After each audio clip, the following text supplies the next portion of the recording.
This WAFLW live stream is brought to you by Optus, proud naming rights partner of the Waffle and the WAFLW. The rear-wheel drive V6 twin-turbo Kia Stinger. Simply Energy, proudly supporting WA footy.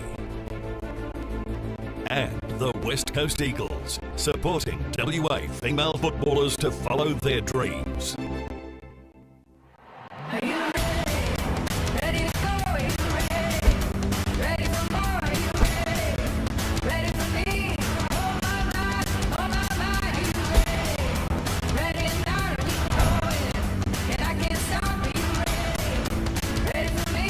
Oh my my, oh my my.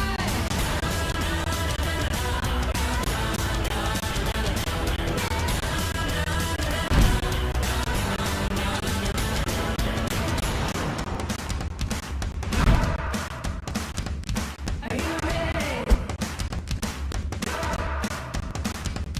Are you ready?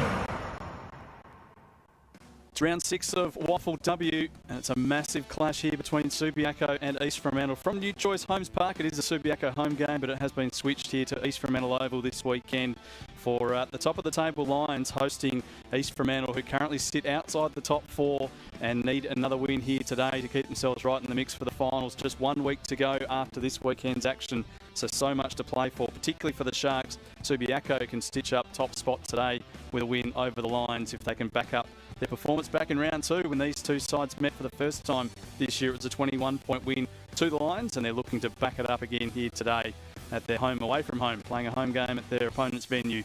You can see the Lions on screen at the moment wearing their Indigenous jumpers, so a few of the numbers have changed to normal, but a lot of the faces remain the same. Both teams missing a few big names. No Harkin, Buckley, Thomas, Darrick or Pina for Subi.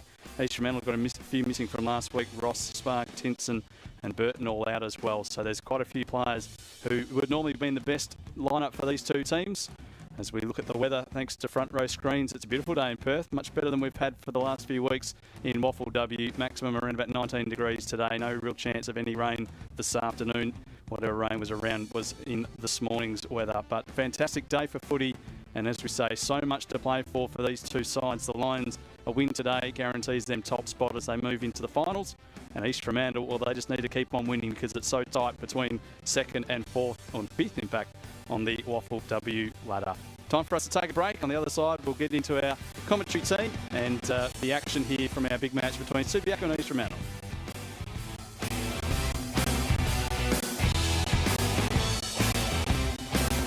All the great teams have many things in common. That ability to deliver when it counts. That certain style about the way they do things. That ongoing quest to be the best. And at Kia, that team mantra is everything. We're proud to support the WAFL and proud to offer Australia's best 7-year warranty. Because with Kia, we've got your back. Sometimes it's easy to just go with who you know. So here's what you need to know about Simply Energy. We're proud supporters of WA footy. You can get 50% off our gas usage charges when you pay on time, and with service that's hard to beat, we make switching simple.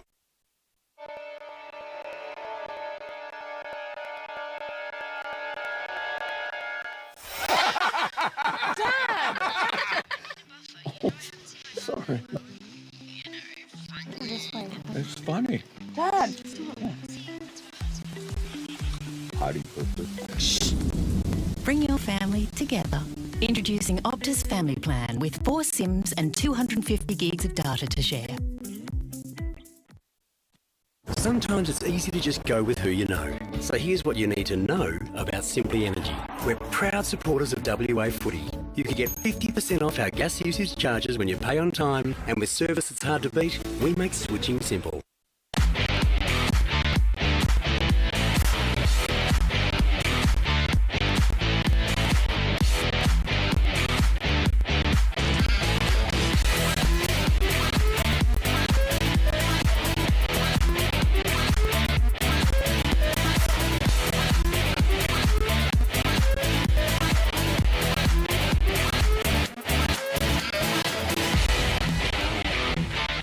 If If you need it live streamed, you need Front Row Screens. Visit frontrowscreens.com.au. Just about ready to go here at East Fremantle Oval. Subiaco against the Sharks. There are the Lions in their huddle, ready to get themselves underway here. Massive game, round 6. We've got Dave Lindsay in the commentary position alongside Clint Deggebright. Welcome, Deggers. G'day. Good to have you with us. And Joe Taylor is with us as well, the caretaker coach as it is for Swan Districts. A good win yesterday for you as well, Joe, and it means finals are coming up for the Black and Whites. Yeah, it's exciting for a young group, but I'm just excited to watch this game today. I haven't been able to see a lot of footy this year, so ready to sit back and enjoy. And you've got East Fremantle next week, so probably not a bad time to have a little look at the Sharks as well. Yeah, you know, to kill two birds with one stone. Can't say that I'm disappointed to be here, so yeah. So it's the reigning champs taking on last year's minor premiers, and second semi-final day last year, Degs, it went all East Fremantle's way. I reckon Subiaco would very much love to knock the Sharks off today and just about put them out of the finals race. Oh, definitely. Subiaco playing very good football. We were just talking just off air before about how they just relentless push towards forward, take grass off the opposition, chop the ball into the corridor really nicely, use the ball short effectively, but so do East Fremantle on their day as well. On their day, they use the ball very good over 20 metres and they like to get out the back of the opposition, so this could be a beauty. Interesting, saw Danica Piscaneri coming to the bench to start for Subiaco, so that's a little bit of a surprise from the Lions. Kimberly Bowie will do the ruck work for East Fremantle. And in the ruck for Subiaco, contesting is Jess Ritchie, I think, in the first bounce. Coming out of the congestion, Filicamo did be held without it, no free kick. Might almost need a secondary ball up to split them here. Seth is over the top of the footy. She was outstanding last week for the Sharks. Can't get it out. Filicamo, in fact, will get the free kick for holding the ball. Umpire says you dragged it in. Didn't get rid of it. So Subiaco to go forward first. Filicamo just sets it up. Not really sure who the target was there, but it's gone towards half forward. Trying to sock her off the deck. Versace. Been in the long sleeves the last couple of times we've seen it. In the short sleeves today, Miller barging her way through. Jess Ritchie lays it off and Subiaco do go forward. Blackmore gets them inside 50. Alston standing in the way for East Fremantle. Thorogood with a hand pass backwards, gets it back to Blackmore. Her kick was charged down, it rebounds off the body of a Shark. Alex Williams. She's a bit sore as well, Williams. Out of play for a throw-in. It's the part where you have to be really prepared like Harry Houdini, Joe. Take a blow like that in the plexus. Yeah, and you just got to get back up and pretend it didn't hurt.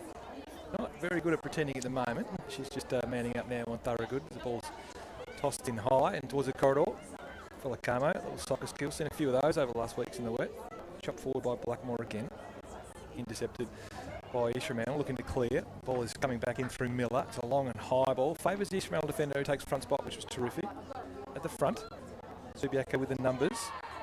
Push in the side perhaps. A little road lurking with intent. A little handball out to her would have been nice. And meanwhile, just dragged it in the forward line. It's Jackie Toth, just trying to hold up play or spend some time inside forward 50. It's just been last. Nicholas Hodge coming out wide, and there's Lyndall Road in the box seat, spills over her. In front of a running Devlin, not a bad place to be. She's just disposed of behind the footy, and this one's with Norrish, who tries to clear the ball. I think Beatrice Devlin just through some little warm-ups, maybe just took a little fall. It's Lyndall Road, go inside 50, long and deep. Big fly from two players up front, nicely done. Handball working around to Maggie McLaughlin, who just hits the ball on the wrong side of the foot, gets it over to the other side for a boundary throw-in, which will favour East Fremantle with the throw-in. Just looks like Beatrice Devlin's coming off with perhaps a bit of a hamstring complaint there, so that wouldn't be a great start to the game for Subi. She's one of their key runners. Yeah, she knew she'd done some damage straight away, and she's gone straight into the bench, right to the back of the little interchange box. As Haynes keeps it alive here for Subi. Ducks back inside, sends it goal. It's a nice piece of play from Haynes. Just fading on the breeze and through for a behind. First score of the day going Subiaco's way. They're controlling play. Joe, you would have spent a bit of time at this ground, although it's not your home ground. The breeze always seems to push it as far away from the commentary team as possible here. Yeah, it's whether you're coaching or commentating or just trying to watch, it's not the most friendly watching ground, I guess, here at East Fremantle Oval. Debbie O'Sullivan driving the line. She got that out of bounds in the full. In fact, not just over the bounds on the full, over the fence on the full. Player will have to jump the fence to retrieve this, which no one in footy really likes. Not like you can place 100 balls around the outside of the oval like in the AFL. Looks like Ange Stannett is going to bring this back in. Filakama offers a short lead, ignored. Trying to get the ball over the back. It's still a shallow entry, but Hayley Miller creates a real contest for East Fremantle. That's cleared by Seth. Long from Seth, favours Cuthbertson. She reels along over onto her trusty right, puts it in the path of Jess Ritchie. Little fumble, enables East Fremantle to get their hands on the football through O'Sullivan. Back towards half-back, Golisano working hard. One-on-one was brilliant. Kicked off the ground by, looked like Subiaco kicking it East Fremantle's way. Subiaco the numbers. They're able to get it around the corner. Ball stays in play now. Oh, geez, Wong and Blackmore, terrific contest. It's Wong with the footy. Kicks it 12, 13 metres towards Filakamo. It's clean below her knees. Smothered though.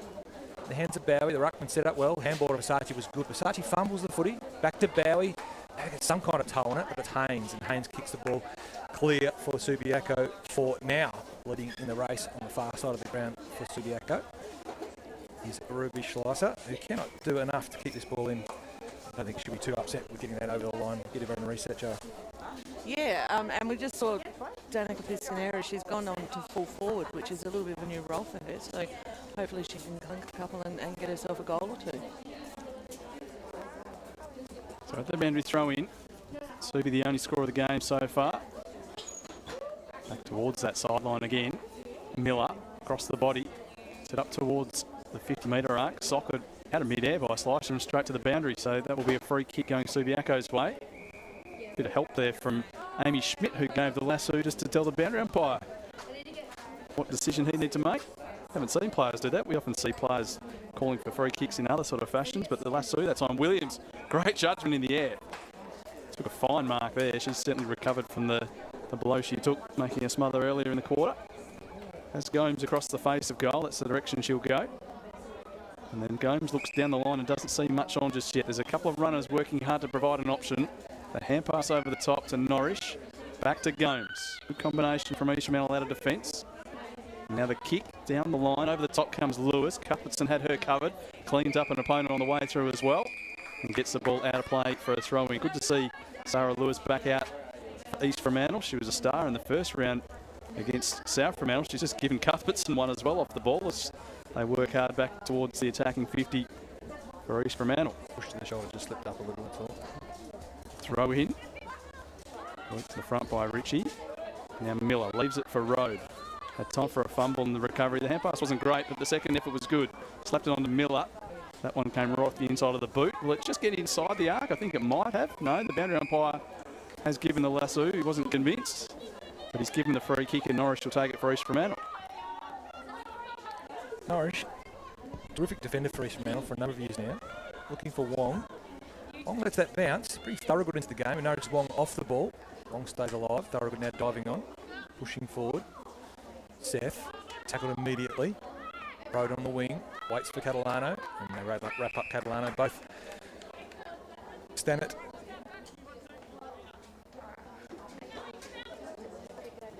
Tossed up through Jess Ritchie and Bowie, who are not enjoying each other's company at the moment. Two of them starting to get a little stroppy. Behind the ball's Gomes again. She's got a couple of touches earlier, wrapped up by Miller. Taken strongly to the ground, just watching just behind the play a couple of times. Got a little bit caught. There's plenty of byplay going on in this game so far. Ritchie again this time. Holmes down to Miller. Handball's okay to Thorogood. He fumbles it, then goes off the ground, then tackles the player to the ground without the football play on. Ellie Blackmore. Good kick in, nice and flat and long. Timed it beautifully with Schmidt, but couldn't finish the job. And Alston is able to clear the ball deep and wide. And this is going to favour Blackmore again. Bowie and Seth not quite able to get there. Sorry, that's Kakamo. My apologies. It's Thorogood again, pulling the ball around the corner. Kakamo early with a tackle too. This one will favour Seth. She has a little run, ticks it over towards Kakamo. Kakamo keeps the ball low, looking for Lewis, can't complete. Ball's roved beautifully at the front of the pack and thrown forward as Walsh and Wong. Walsh good below her knees, Wong better. Wong taken off the ball as she tried to pick it up. No, it's gone the other way. Subiaco, bit of holding. Walker, actually bit of a free kick. So Blackmore was very busy early. It's too far for Blackmore on this occasion. It's gone out of bounds on the full, so we missed out on the lasso call. Blackmore's really busy, Joe. Yeah, she's certainly driving the ball forward for Subi, and Subi have been able to play the game mostly in their front half. I think they'd like to clean up their entries and get a bit of score on the board, but it'll be interesting because East Fremantle are very good at slingshotting and sort of catching you out the back. So this passage of play will be pretty interesting to see how it goes. Both teams having some difficulty with the ball on the far side. The Breeze really pushing it closer to the boundary line each time. Lily Bird keeps this one alive for East Fremantle. Off to Seth. Gets good distance on the kick across her body. Walker stood up well in defence. Cuthbertson with some pressure. Jars the ball free. Spills out from Walker across to Stannett. And that's good use on the way out this time. And Subiaco can set something up here. Just backward of the wing. Opportunity for Birchall, who kicks down the line. And again, the Breeze catching hold of that. And that's gone out of bounds. Another lasso. Free kick going East Fremantle's way. Central up, I actually called the lasso there. Everyone wants a piece of it. I think someone needs to have a look at inside and just changing lanes and trying to get it out of that dead spot over there on that wing. Both coaches will be calling for that. Certainly the attacking side always want to bring it into the corridor if they can, and most defensive setups these days would prefer to come out of defence with a switch or a 45-degree back inside, so both teams looking for it. Richie's wrapped up by Seth. The ball spills out. It was a throw, was it, or did it? No, the umpire just blew the whistle before the ball was released, so we'll see another ball up.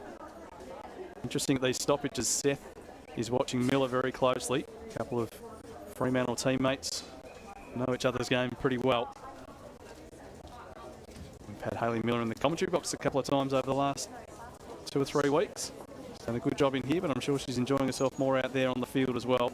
O'Sullivan is tackled and taken back over the line, and it's a real stalemate, which probably suits East Fremantle, I guess, Joe, with the way that Subi have played their footy this year. They're unbeaten. So if East Fremantle can hang with them for as long as possible, they're right in the contest. I think Nikki Harwood and her crew would certainly be pretty happy with this start. You know, they're working into the wind as well, as much as you can here. So, you know, I think East Freo have actually started really, really well and would be pretty happy with how they're going. Walsh, long ball in from a good mark. Work done by Bowie. It's intercepted behind the ball by a player we're just getting to know, Holly Hyder. Terrific work from Bowie to Wong to Bird to Walsh. Deserved more. The clearing kick finds Blackmore. Who else tries to go off the ground? Plenty of players on the far side now. I'm interested to see East Fremantle handball the ball forward and get a ball inside the arc. So it looked like a bit of an intentional thing there, Joe, just to get a front half stoppage. Yeah, I think they might have been a little bit smart there with that one, and rather than giving away the lasso, we'll see if we can't set up around the footy. So throw-ins a beauty. It's Bowie again, who's having a good day. Ball squeezes out the back. No one in particular. Gomes in the 450. Unfamiliar territory for her this season. Ball is cleared by Subiaco. Nutmegs Maggie McLaughlin. Alston picks it up cleanly. Sees something she likes in the corridor, and it's Seth. Thorough good into the game. Well, skittles everybody now. It's Birchall at the back. The handball was fierce towards Filacamo. Done well here, Ruby Schleiser. She gets through and tumbles the ball towards 50. We would have liked to do a bit more with a kick, but it's going to work to Walsh. If you've ever had a kind bounce, that was it. Gabby O'Sullivan swoops on the handball, pulls the ball around the corner. The umpire's doing plenty of work down forward, and she's just got it a bit deep. And we've just seen, unfortunately, Beatrice Devlin come back up out of the race with that hamstring iced up. So hopefully it's not too bad, but she's definitely done for the day. Cuthbertson brings it back in. Good stretch from Walker. Taking the mark, and Subiaco managed to clear defensive 50 easily on the first exit from behind today. Kicking down the line, Birchall gave a leap at the footy, couldn't take it. Filacamo toes it forward twice, and she's worked it well. Gets it ahead of the play to Schmidt. She comes into the corridor where East Fremantle have the numbers here. Kakamo can get there first. Bounce doesn't favour her. McLaughlin comes in for the Lions and feeds the hand pass back nicely. Blackmore towards half forward. This time her foot skills let her down.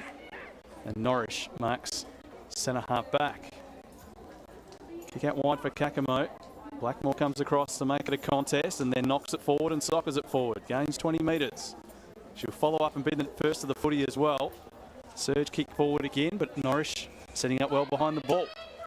East Fremantle have had the answers across half back so far.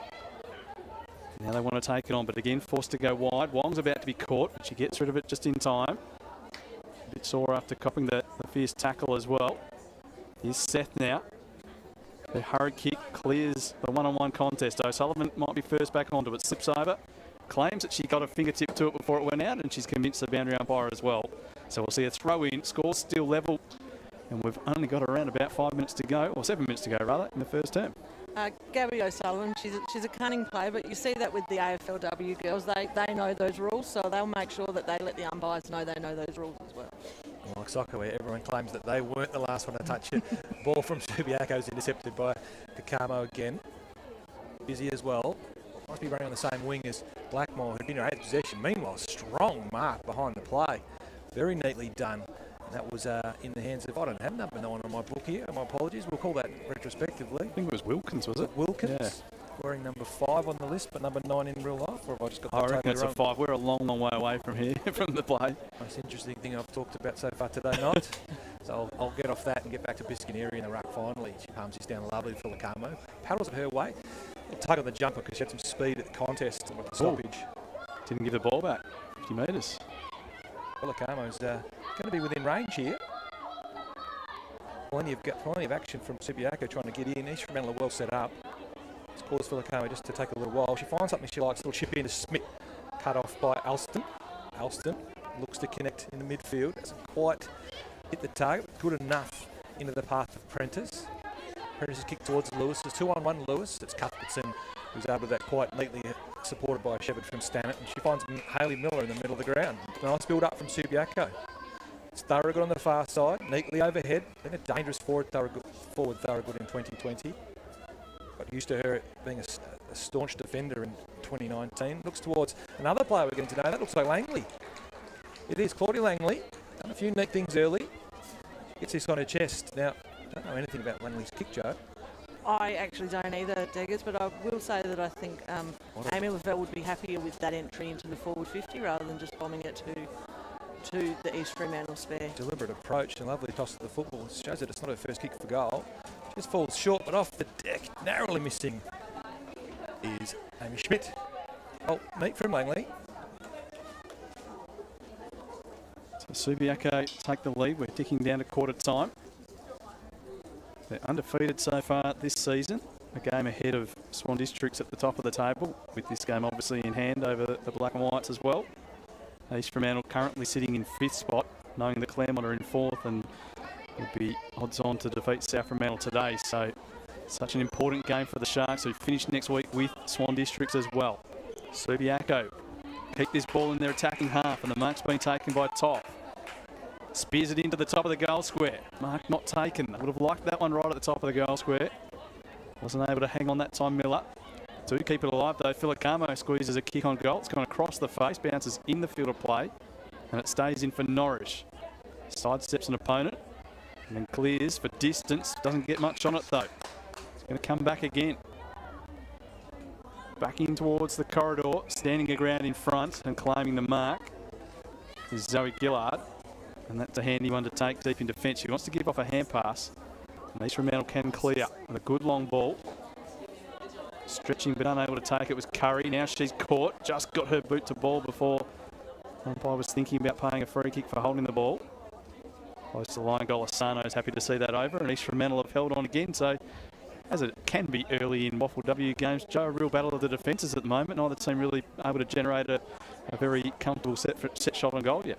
Yeah, look, East Fremantle always set up really well behind the ball, and you have to be clever to get around them. And at the moment, Subi are probably playing into their hands a little bit. So it'll be interesting to see them adjust at quarter time and start hitting up those leads rather than just bombing it to the East Fremantle spare. More neat work from Lily Bird in the stoppage. Let's get towards Roisin Walsh, who nearly pulled off another mark. Paddling the way of Versace. She's got soccer skills today, tight hamstrings. Gabby O'Sullivan around the corner, and does she get too much on it this time? So too much both times from the side of the ground. She hits the post and registers another minor score. Didn't talk enough about that mark from Wilkins.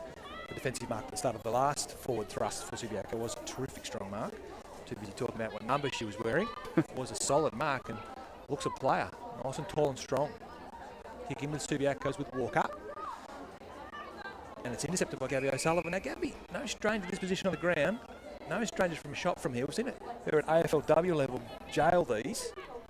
Yeah, she's a very good kick for goal, Gabby. She's certainly one that you'd want having this shot if anyone's going to. She's got deceptive length on her kick as well. So she would have a fair bit of confidence going for this.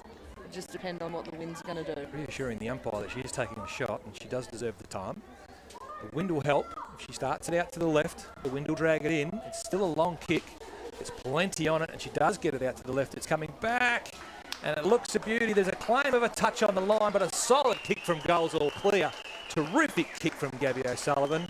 Did exactly what the conditions asked her to do. Struck it beautifully, and plenty of work on the line. Just having a look again, it is a really, really good hit, and I think, Joe, you called it well, deceptive penetration on that ball.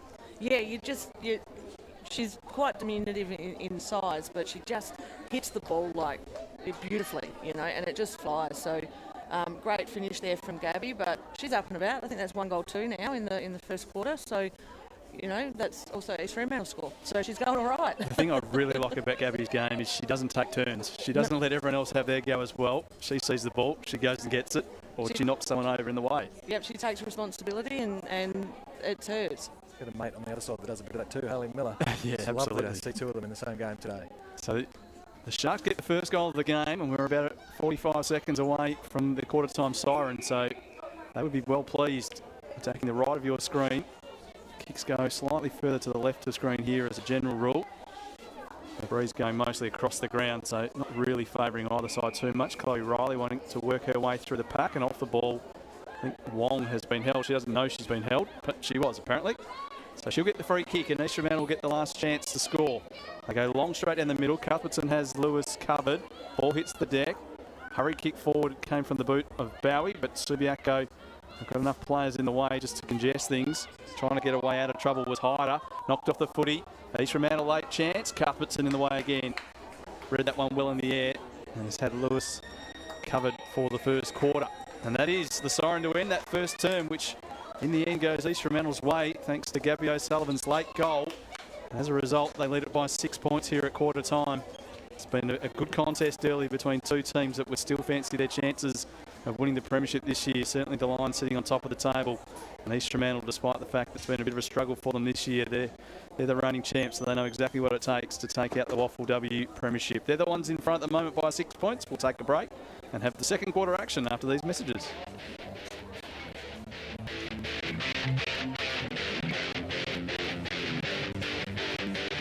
Hey, darling. So I was thinking maybe we could all go out for dinner. Oh, I wish, but I need to finish this prezzo. Oh, that's cool. I'll just take kids. Okay. All right, bye.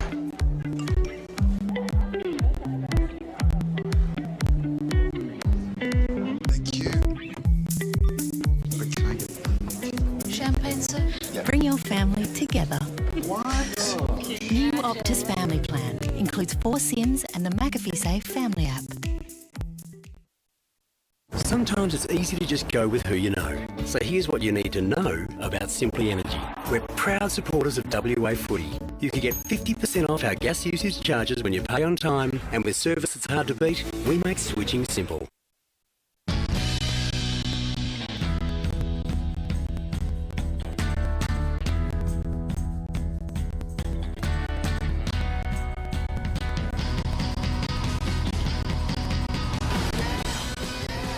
The V6 twin-turbo rear-wheel drive Kia Stinger.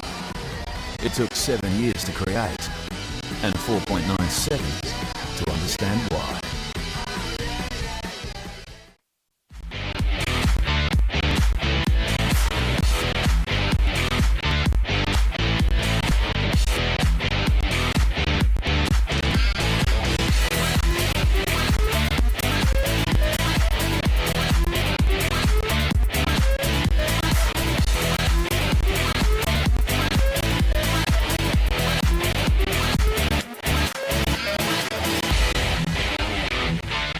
If you need it live streamed, you need Front Row Screens. Visit frontrowscreens.com.au.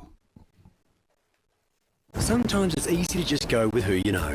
So here's what you need to know about Simply Energy. We're proud supporters of WA Footy. You can get 50% off our gas usage charges when you pay on time, and with service that's hard to beat, we make switching simple.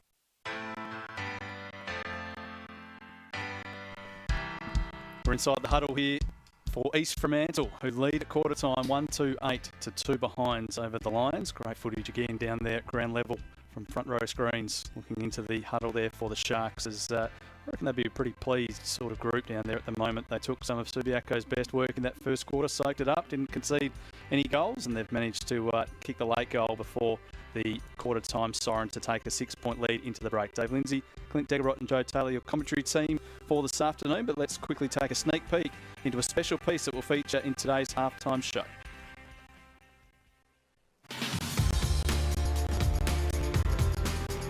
My association with the East Fremantle Football Club has come through my dad. He played 133 games of senior footy here. I was lucky enough to play a few games for East Fremantle, and then Fremantle showed some interest in me and picked me up as their rookie for the inaugural season. Winning the inaugural Optus WAFLW Premiership was extremely rewarding to be a part of. With Gabby, her performance, to get a best on ground medal in that game, just a real testament to her work ethic and all the hard work she's put in. Gabby O'Sullivan there, who we'll hear a lot more from during the halftime show here today. There's the Subiaco huddle with Coach Amy Lavelle giving their last instructions before they head back out there in the second term. Joe Taylor, I think in the end, East Fremantle really did control that first quarter. Subi had a couple of opportunities, but nothing clear-cut up forward, and the Sharks seem to have all the answers. Yeah, East Fremantle were able to absorb the early pressure, and then they started to get some really good clean ball use and run out of their back 50, and they were just a little bit more decisive going forward and looking for their targets, and it certainly helps. You know, as we said earlier, Gabby's a really good finisher, but for a small player, she's also a really good target. And Subi, you know, they'd want to be getting some deeper entries into their forward 50. They were hitting the top of the 50, and particularly in women's footy, that's not the spot you want to be getting it. They'd be looking to get it about 30 out, I would think. You almost need a different arc in the women's game, Degs, don't you, just to give the players a bit of an idea that the 50 metres is not deep enough, and particularly on a ground like this. I mean, we'll get a shot of it at some stage this afternoon, but the difference between the centre-half forward position and the top of the 50 it's about 15 or 20 metres. It's a massive ground here at East Fremantle, so getting it to 40 or 50 metres out is nowhere near deep enough. The same for the 16s boys you see in the Futures Carnival. Hitting 50 it's just too far out because they just don't carry the ball as far as the league players do. I think you're right. I think East Fremantle with Norwich is able to just patrol that half-back line and just set up as an anchor. And while Subi are kicking it as far as they can, instead of having those couple of bounces through the front of the box, I 100% guarantee Amy Lavelle's addressed that, and they should be looking for some shots, some run and carry in the front half of the box and some deeper entries. I reckon if those wonderful shots that front row screens are providing with that mobile phone, which I can't believe how good they are, had some sound, we would have heard Lavelle saying just that. I was speaking to one of the East Fremantle assistants before who was very concerned last week when the camera popped up just over his shoulder. There's no audio, is there? No, all good. We're just getting your vision. So yes. They're getting used to it, the WAFLW coaches, and I'm sure they're loving it as well. The exposure's brilliant. Chance to have to be profiled far better than you might otherwise be. Absolutely. So we start the second quarter. The Sharks lead it by a goal. As we mentioned, and we will continue to mention throughout today, it's not quite do or die for East Fremantle, but pretty close to it, sitting just outside the 4 coming into today. Expected that Claremont, who are 4th, who East Fremantle beat by a point last week, should beat South Fremantle today.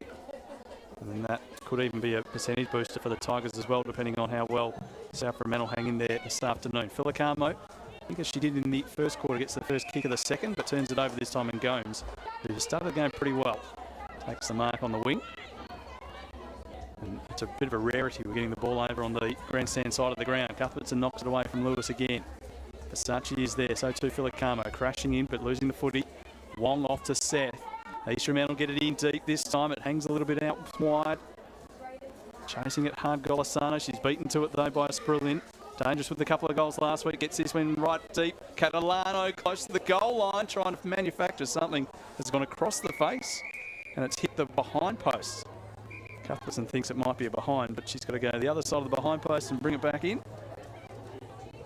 So early chance to East Fremantle going begging. Blackmore couldn't take the mark. Little hand pass out in front of herself. Support arrives in the shape of Haynes. No real pressure on her as she comes out. She gives off to Filicamo, who was in pressure. And then as a result of the turnover, O'Sullivan has all of East Fremantle's score so far. This one won't score, but gets it to the top of the goal square. Catalano lurking. Cuthbertson comes across in the nick of time. Slaps it to some support through Golisano. Clears the area. Bounce sits up. Makes it half a Kakamo. She's wrapped up by Lyndall Road. And the umpire, I think, will ball this one up. Lyndall Road, whose netball team's actually playing today, Dex, and she's chosen footy over netball this afternoon, so I think we know where her loyalties lie right at the moment. We all get smarter as we get older, ideally. So Lyndall Road not immune from that either, so she's getting smarter. And just see, I think it's Lara Filicamo, maybe down on the half back line there for Subiaco, so we'll keep an eye on that one and hope that it's just a bit of a knock and it's nothing too serious. Umpires are actually holding the game up for a player that isn't in play at all and haven't called time on, so that's an interesting move. As East Fremantle starts to ring a few changes, you can see Filicamo being helped up onto her feet. It does appear to be a lower limb injury. The stretcher is now called for, which is always good. It's nice to see her indicating her ankle. I mean, what I hope you know what I mean by that. I'd much rather rehab an ankle than some other areas of that lower leg. So hopefully for her it's a stinger. Get that assessed and dressed, and to admit, Joe, looks a little bit more than a stinger. Yeah, look, Lara's a pretty tough customer as well, so you know she does look in a little bit of distress out there. So hopefully for her, it's something that's perhaps some sharp pain, but the ultimate result won't be anything too disastrous. Just going back to the play out here prior to this, it was an interesting decision by Tia Haynes to come back inside and put the ball back into a contested situation. She's usually a very good decision maker and a good ball user, so I think Amy Lavelle would prefer to see her take that grass and go forward rather than come back into congestion and move the ball forward into space.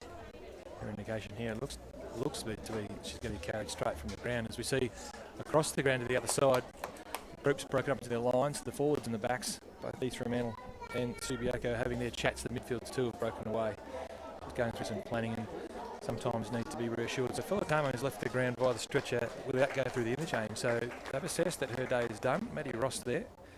She's terrifically qualified to make these decisions. And in fact, the paramedics are coming from the ambulance, which I'll probably stop talking about with Filicamo's family at home. Now that we've brought it up, we'll make sure we let you know how things turn out. Hopefully well for her, or as well as they can from here. Nice to see East Fremantle's medical staff helping out too. Just Richie takes this out of the ruck and gives it to Hayley Miller. Hayley Miller immediately into a tackle from two quality players from East Fremantle in Seth and Versace. Secondary bounce. Great body work from Bowie. She pulls it into the corridor, or attempts to. Looks to be with Kakamo. She's pushed to the ground. Is that Wong on the far side? Coming back to it. Called holding the ball there, my apologies. It was the umpire out of the zone that actually called it, so the umpire controlling play right there decided it was all okay, but man outside the zone called the free kick, and now he's called a lasso move, so it's going to come back again. So Subiaco are 2 down on the bench because Beatrice Devlin strained a hamstring in the first quarter, and now Lara Filicamo. There's a massive fist from Cuthberts, and that's a lady after your own heart, Tex. That's a 30-metre punch, and it's gone out of bounds for a throw-in. You're bringing up my pedigree. She's a far better mover and far better athlete than I ever was. It's a tennis player that's holding them fullback at AFL and WAFLW level. So Subiaco bench there on screen too. It's looking pretty light on just at the moment. Yeah, it's going to Amy Lavelle's certainly going to have to put her thinking cap on here and come up with a new plan on how to keep her players fresh for the rest of the game. Now that it looks like they're 2 down for the rest of the game. So it's terrific inside. Chops his ball forward, and it's intercepted by Maggie Mack. And McLaughlin, thumping kick usually, does pull this one long and high, competing for the ball back behind. It's the anchor from East Fremantle again doing the work there, Norris. He flips it over towards a teammate over there in Inglis Hodge. But it goes out of bounds off the hand, which means it is a ball. It is a free kick on the far side. Lyndall Road, generally a good decision maker, effective kick as well. She gets a chance just to connect short. She does that. She does so with Birchall. Birchall's been a busy footballer this season through the midfield. I think she starts half back and half forward and then does a lot of work in the box. Her kick is a good one. It's long and high. Favours Thorogood. It goes through her hands. It hits the boots of Norwich. It's going to tumble forward again. Subiaco well set up. As long as they get this one-on-one, Bowie's coming to put pressure on. Shoving her aside. Bit of a contested ball inside 50. Looks like Wong. Just chopping the ball forward there by foot. Road again. Set up as a good winger. Going the other way. It's Blackmore. She kicks it towards Thorogood, who takes on the chest. Now Thorogood probably too far out to score on a difficult kick. She looks for a spot up. It's a good decision. Doesn't quite hit the area she tries to get in. It looks like Alston moving the ball forward to the top of 50 again. East Fremantle still under pressure. Lots of repeat entries here. It's Versace's a clever handball, looking for Riley, but Gabby O'Sullivan was too quick. She now flips it over to Chloe Riley as well. It's a chance to have a bounce, but she kicks the ball so well. She takes some grass. Will favour Cuthbertson. She's got some support there through Walker. She doesn't need it. She just burns off an opponent, but then unfortunately hits her on the shin and rolls out of bounds on the far side, and it's in Gabby O'Sullivan's hands. Yeah, we just saw again East Fremantle are able to absorb the pressure and then slingshot out of their half-back line. Subi would be pretty happy with having Janelle Cuthbertson down there deep at the moment because she's been able to repel a few of those forward entries from East Fremantle. Through comes Miller on the burst. Have a quick look, there wasn't much on. Decided to kick for distance. Gillard, little fumble, puts herself under pressure. I'm not sure she got a hand pass away. The umpire says play on though. Ball spills out to Gomes, off to Alston, uses the left and uses it well. Gets it inside to Seth. It didn't travel 15, so it's play on. Seth gets it in long and deep. Rosie Walsh, tall, can't drag it in this time. Cuthbertson's got it, but she's wrapped up. O'Sullivan would like to rip this one out and have a snap, but she can't get it away. We'll see a ball up, about 20 out, directly in front. Walsh against Cuthbertson in the ruck. They're both working in the same direction. Versace is there, leaves it for Riley. She's caught by Haynes. Umpire says didn't get rid of it. And that'll be a free kick going the way of Tia Haynes. So Subiaco's defence is under pressure this quarter, but at this stage at least they're holding firm. Haven't seen a score since that late goal in the first quarter to O'Sullivan. Nearly 7 minutes into the second term. Haynes decides to go straight down the corridor. It was a good-looking kick, but the bounce didn't favour Toth in the end. Road comes in, clever little flick over the top. Got it off to Piscaneri. Back towards Toth. Now McLaughlin takes it. Kicks for space, and it's a foot race. Lyndall Road is quick, so too Slisher. Road leads in that race. The ball needs to sit for us. Slisher arrives in the nick of time, does well. Just use the body to get rid of Road and then clears for distance and clears superbly. Versace able to take the mark at half back. And that was a good foot race, but Slisher used her experience and her strength, won the contest and saved the day for East Fremantle. Now Versace might turn this one over to Miller. O'Sullivan gave her a nudge. Out the back door it comes. Quick kick from Stannett. Gets it towards half forward. Well, wrapped up with a high tackle on that occasion. Subiaco's Birchall, and she'll get a free kick at half forward in the Lions. One of their more promising build-ups at the moment. You can really tell when the tackle's high, when the plaque comes out. Fair bit of hair came out by the route too. First and second tackle high. Good decision. Ball's in the hands with East Fremantle. They're bouncing the ball around a little bit. Quick towards Versace. Gabby Sullivan in the hands nearly. Good tackle, good pressure. Just slipped high again. Another good call. Protect the head of the players. Wilkins unfortunately just slipping up a little bit. Miller and Gabby Sullivan engaging a bit of by play. Much like just before in the foot race before, it was Schleister dropping. Well, it wasn't dropping. Lewis nearly. Cuthbertson, terrific mark from behind. I was just going to say it was Schleister and Amy Schmidt tangled behind the ball, and I think they might have some shared history. In the ball forward, Cuthbertson, Gabby O'Sullivan and Hayley Miller tangled Gabby O'Sullivan's strong hands, and Miller just letting her mate know that it's going to be all earned today. And back towards Jess Ritchie, really reading the ball nicely, right in front of the commentary box, which is an absolute pleasure. It falls in the hands of Subiaco. Looks towards the middle, aggressive kick, plenty of sharks around. Lyndall Road tries to go through, can't quite get there. In the hands of Wong. In the pathway of Seth, and she would enjoy this. The bounce is terrible to Seth, brings Maggie McLaughlin in. Bit of time to get back and win this ball over. Little right foot into space. Should suit Riley. A little nudge off the ball by Sprilling was a beauty. Riley, usually good by foot. Pulls the ball long and deep. It favours Walsh again, who's got the sit. And oh, she nearly cleans this ball up. She's been so close today. So far, it's Walker with the rebounding kick towards Haynes. Haynes looking for McLaughlin in the corridor. Aggressive kicking from Subiaco. Finds Thorogood. Now Subiaco looks for a bit of relief. It's not going to come because it's going to be in the hands of East Fremantle as well. Looking to get it to the far side for a bit of space and time. Thorogood working to halfback this time. Wilkins again. Stannett. Handballs back to Thorogood. In the hands of Jess Ritchie. Now Birchall. Birchall tumbling the ball long, fighting for back spot was Toth, did it well. Inglis Hodge stayed alive long enough for Gillard to help. Inglis Hodge now dives in, back feed's terrific to Williams. Williams hands the ball off to Seth and then starts calling the play. Terrific leadership from a young player in the back five for Subiaco. It's Wilkins, kicks the ball in, hits Norrish. Each Fremantle anchor on the chest.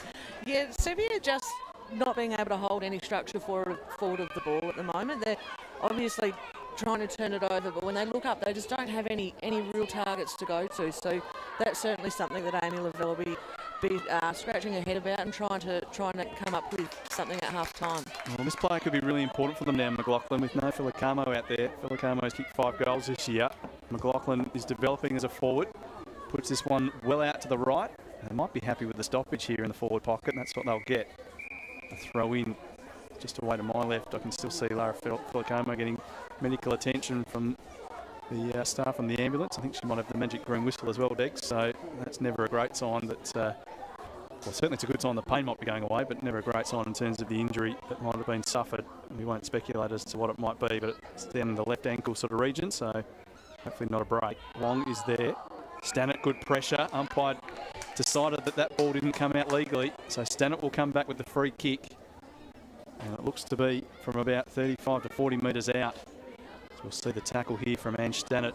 It's one of the features of her game, and yes, Wong unable to dispose of it correctly. So Subiaco still goalless midway through the second quarter. Stannett puts it out to the right. The breeze will bring it back, but not quite enough on that occasion. So the first score of the quarter, it's taken nearly 12 minutes. And behind again to Subi, who are still looking for their first goal of the game. They beat East Fremantle by 21 points back in round 2. That was a low-scoring contest, 4 goals to 1 on that occasion. Today, 4 goals might be enough to win it. Set up really well, Joe, East Fremantle.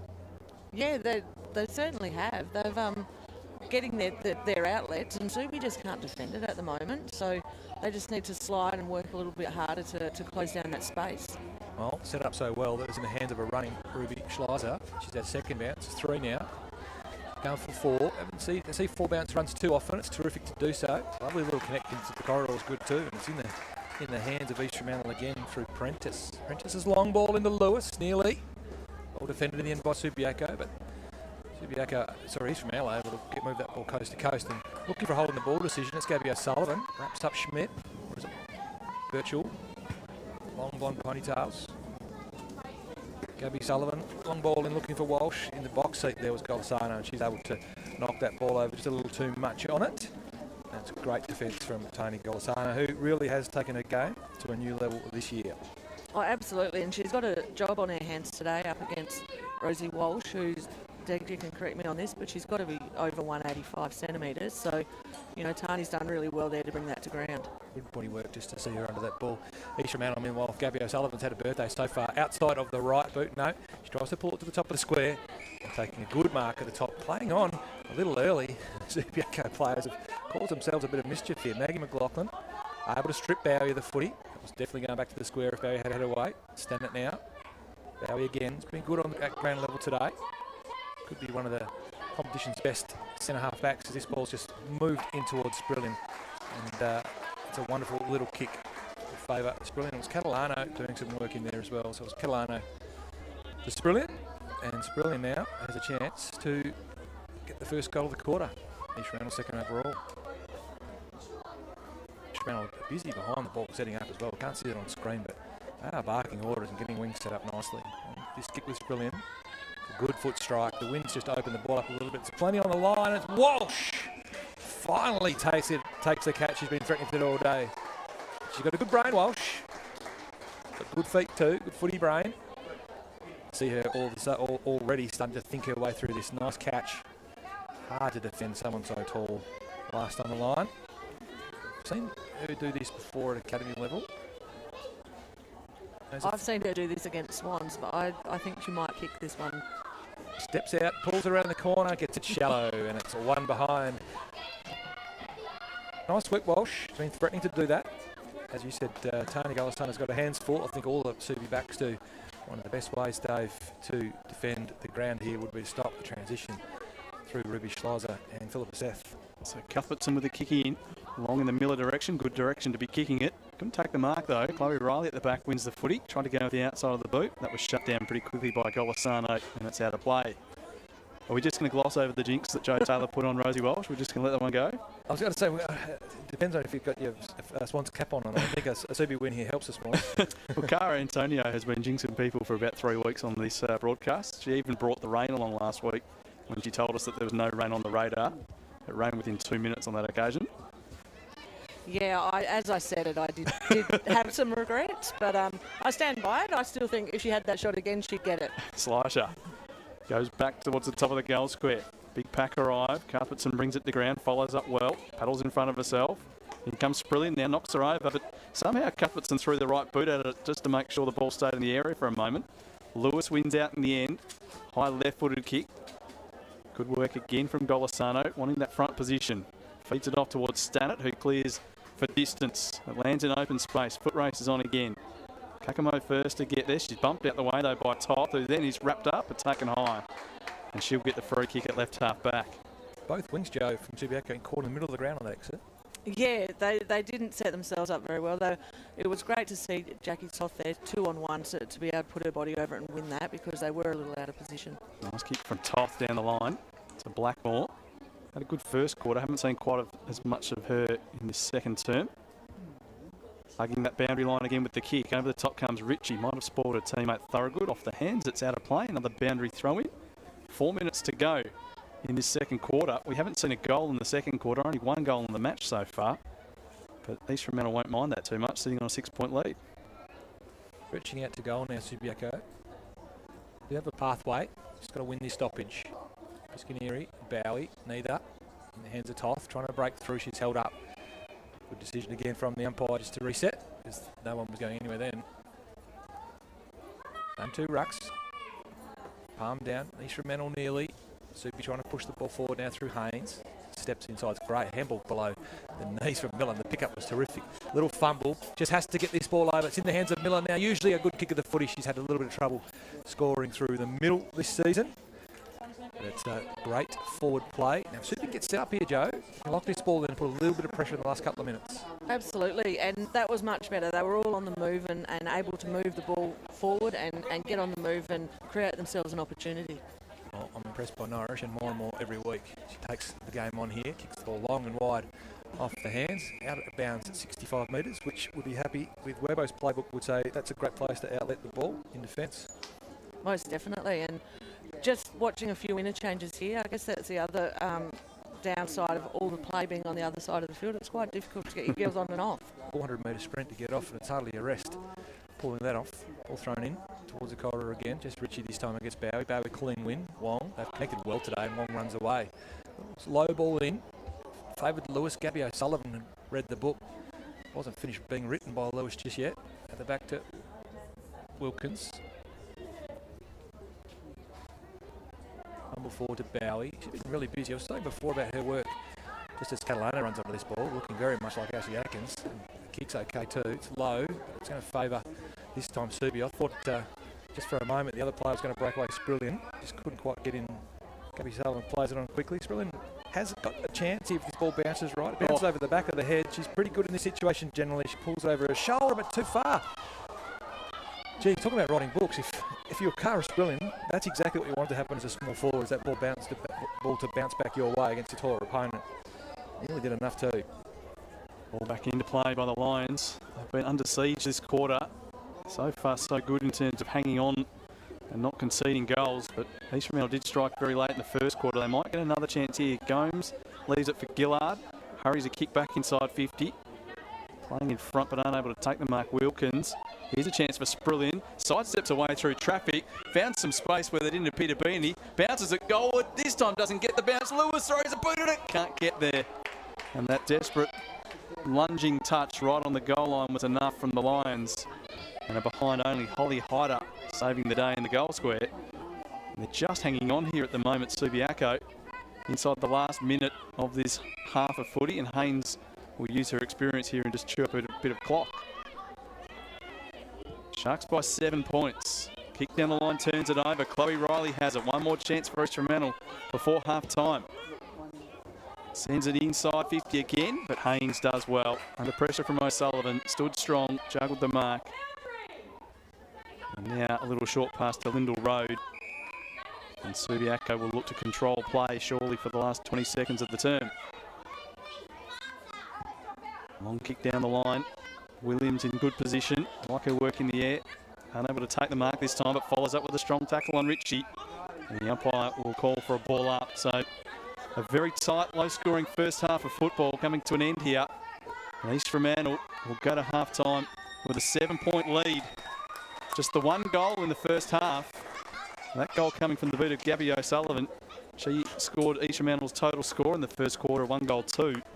Then in that turn, the Sharks have added a few behinds to their tally. Subiaco also just the minor scores in the quarter. And Joe Taylor, it's been a real battle for both sides really up forward. The half-backs and the deep defenders as well have been the ones in control of the game. But East Fremantle know all they need to do is just get over the line here today, and that's enough for them. So they're battling on, and they'll keep any lead's a good lead for them. Oh, absolutely. Look, I think that Webbo would probably be a little bit disappointed with the way that they've played the last 5 minutes of that quarter in their forward line. They had some really, really good opportunities and could have nearly put this game out of reach. But, you know, Subi now get to go in at half-time and reset. You know, they obviously have lost a couple of players, so they get to now, Amy Lavelle gets to reset her girls and maybe make a couple of moves that, and yeah, East Freo had an opportunity to really put them out of the game and they haven't taken it. 7 points the lead at half-time to East Fremantle here at East Fremantle Open.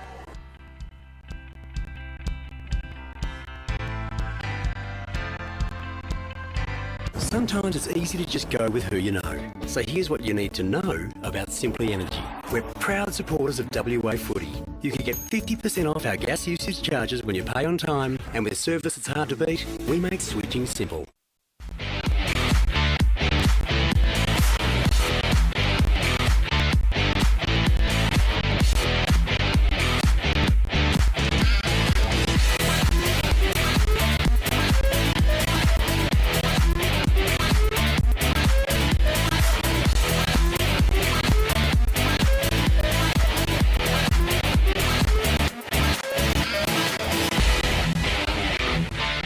If you need it live streamed, you need Front Row Screens. Visit frontrowscreens.com.au.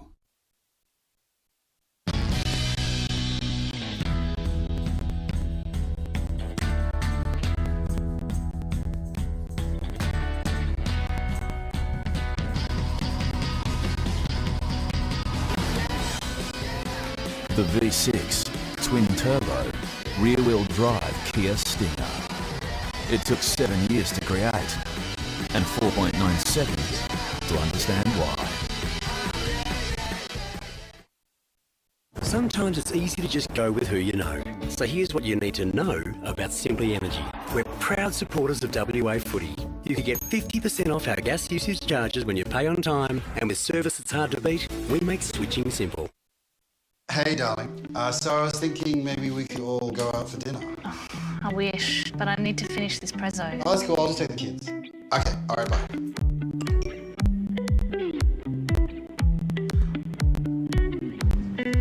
Thank you. Champagne, sir? Bring your family together. New Optus Family Plan includes 4 SIMs and the McAfee Safe Family app.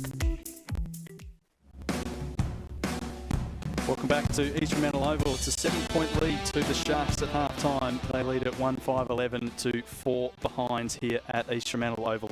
In 2019, East Fremantle won the inaugural Optus WAFLW Premiership. Let's hear from star player Gabby O'Sullivan about her footballing journey and how East Fremantle has used their Optus grant to improve their female football program in 2020.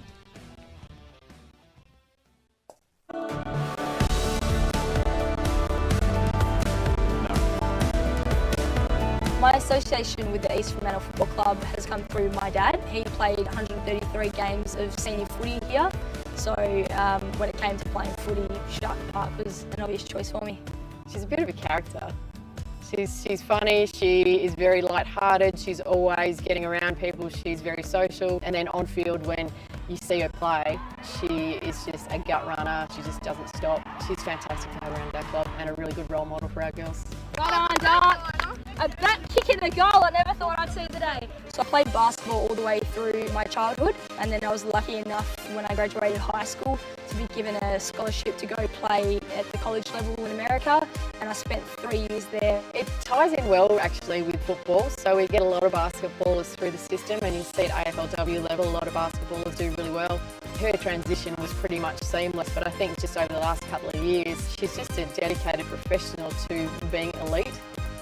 When I came back from living away, it was halfway through the East Fremantle season, and I was lucky enough to play a few games for East Fremantle, and then Fremantle showed some interest in me and picked me up as their rookie for the inaugural season. So Sullivan straightens up, 45 out. So Gabby O'Sullivan, the first score of the match, keeps it low. It's a good-looking kick. Over the last few years, female football has grown dramatically, and I think that's thanks to more resources being put into the female talent programs, whether that's access to better coaches or facilities and even medical. We're just seeing better players come out as a result. Winning the inaugural Optus WAFLW Premiership was extremely rewarding to be a part of. We worked so hard as a team, and then to receive that success at the end of the season, it was very enjoyable to be a part of. And the winner of the Lou Nitton medal is Gabby O'Sullivan from East Fremantle Football Club. With Gabby, her performance to get a best on ground medal in that game, it's a real testament to her work ethic and all the hard work that she's put in. Thanks to the Optus grant from winning the 2019 WAFLW Premiership, we've been able to update some of our facilities around the club, such as the medical room and a sea container where we can now store all our supplies. And I think the big thing for us was creating our own space around the club where the females could work out of and call our own. Having Optus as the major sponsor of the WAFLW competition shows the WA community that our competition is valued and important, and with the support of Optus, we can only grow.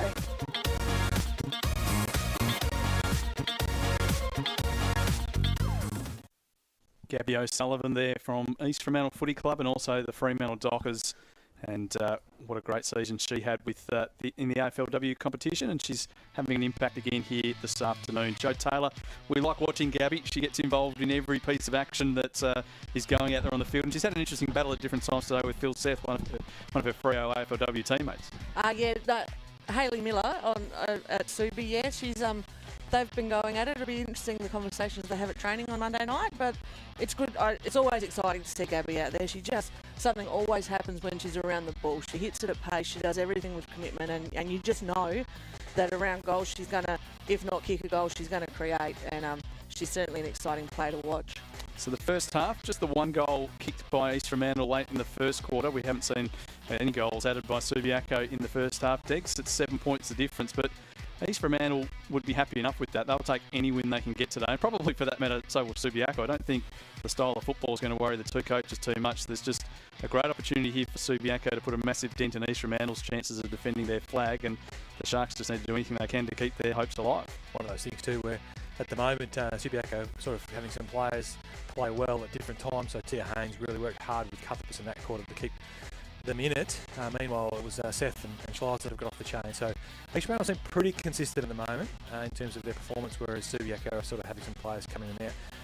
What are we suggesting, Joe, in the change rooms right now is it might be reset from Subi, and it might be more of the same from East Fremantle. You're coaching at the moment at this level? Yeah, look, if I'm in Amy Lavell's shoes, I'm certainly just asking the girls to make sure they're holding their structure a little bit forward of the ball, and to give their mids and their halfbacks some sort of a target, whether that's long down the line or if it's just an open target through the middle. And I think both teams need to start changing lanes with the footy. I think they're just going it's too predictable down the line, and the first team to really break it open is going to be the one that's brave enough to switch it into the middle and run. Last week here for East Fremantle, they lost 3 players, I think, before half-time, all to concussion and serious head injuries, and none of them are playing here today. But Subiaco are the ones at the moment who have really suffered. Beatrice Devlin strained a hamstring very early in the game, and Lara Filicamo, you've been down to have a quick chat to her because she's literally probably 20 metres away to us, away to our left, still lying on the stretcher. Is it a broken ankle? Is that what the medicos are suggesting at the moment? Oh, look, it's certainly some sort of a lower leg injury. Lara's talking, and she's able to tell people what's going on. I think they're going to take her off to hospital and just get an X-ray. But yeah, she was certainly in some pain. But it's good to see her chatting to the people down there around her, and But she's a big out for Subi between her and Beatrice Devlin. They're two of their key ball movers. So yeah, it'll be interesting to see what Amy Lavelle can do to arrest this and turn it around in the second half. So 7 points is the margin here at half-time. The Sharks lead it. They kicked the only goal of the game in the first half of action. It's a fantastic day for footy. There is Lara Filicamo on your screen at the moment. She's been sucking on the magic green whistle to take some of her pain away, and shortly I think she'll be heading off to hospital in the ambulance with that injury to her lower left leg. Half-time here. We'll be back with the second half in just a moment.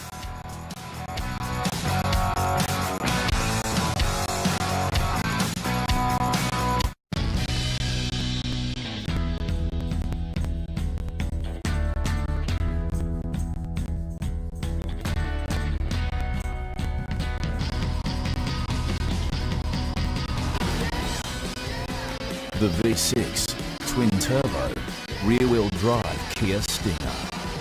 It took 7 years to create and 4.9 seconds to understand why. Sometimes it's easy to just go with who you know. So here's what you need to know about Simply Energy. We're proud supporters of WA Footy. You can get 50% off our gas usage charges when you pay on time, and with service that's hard to beat, we make switching simple.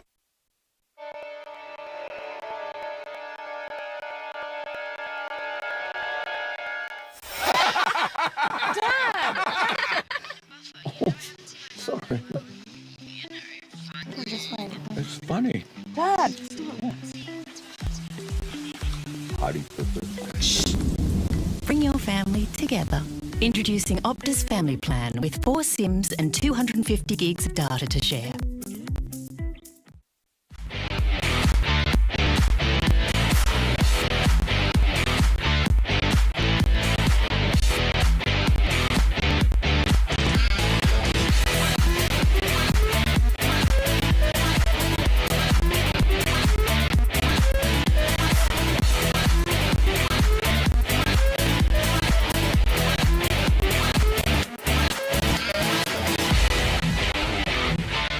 If you need it live streamed, you need Front Row Screens. Visit frontrowscreens.com.au.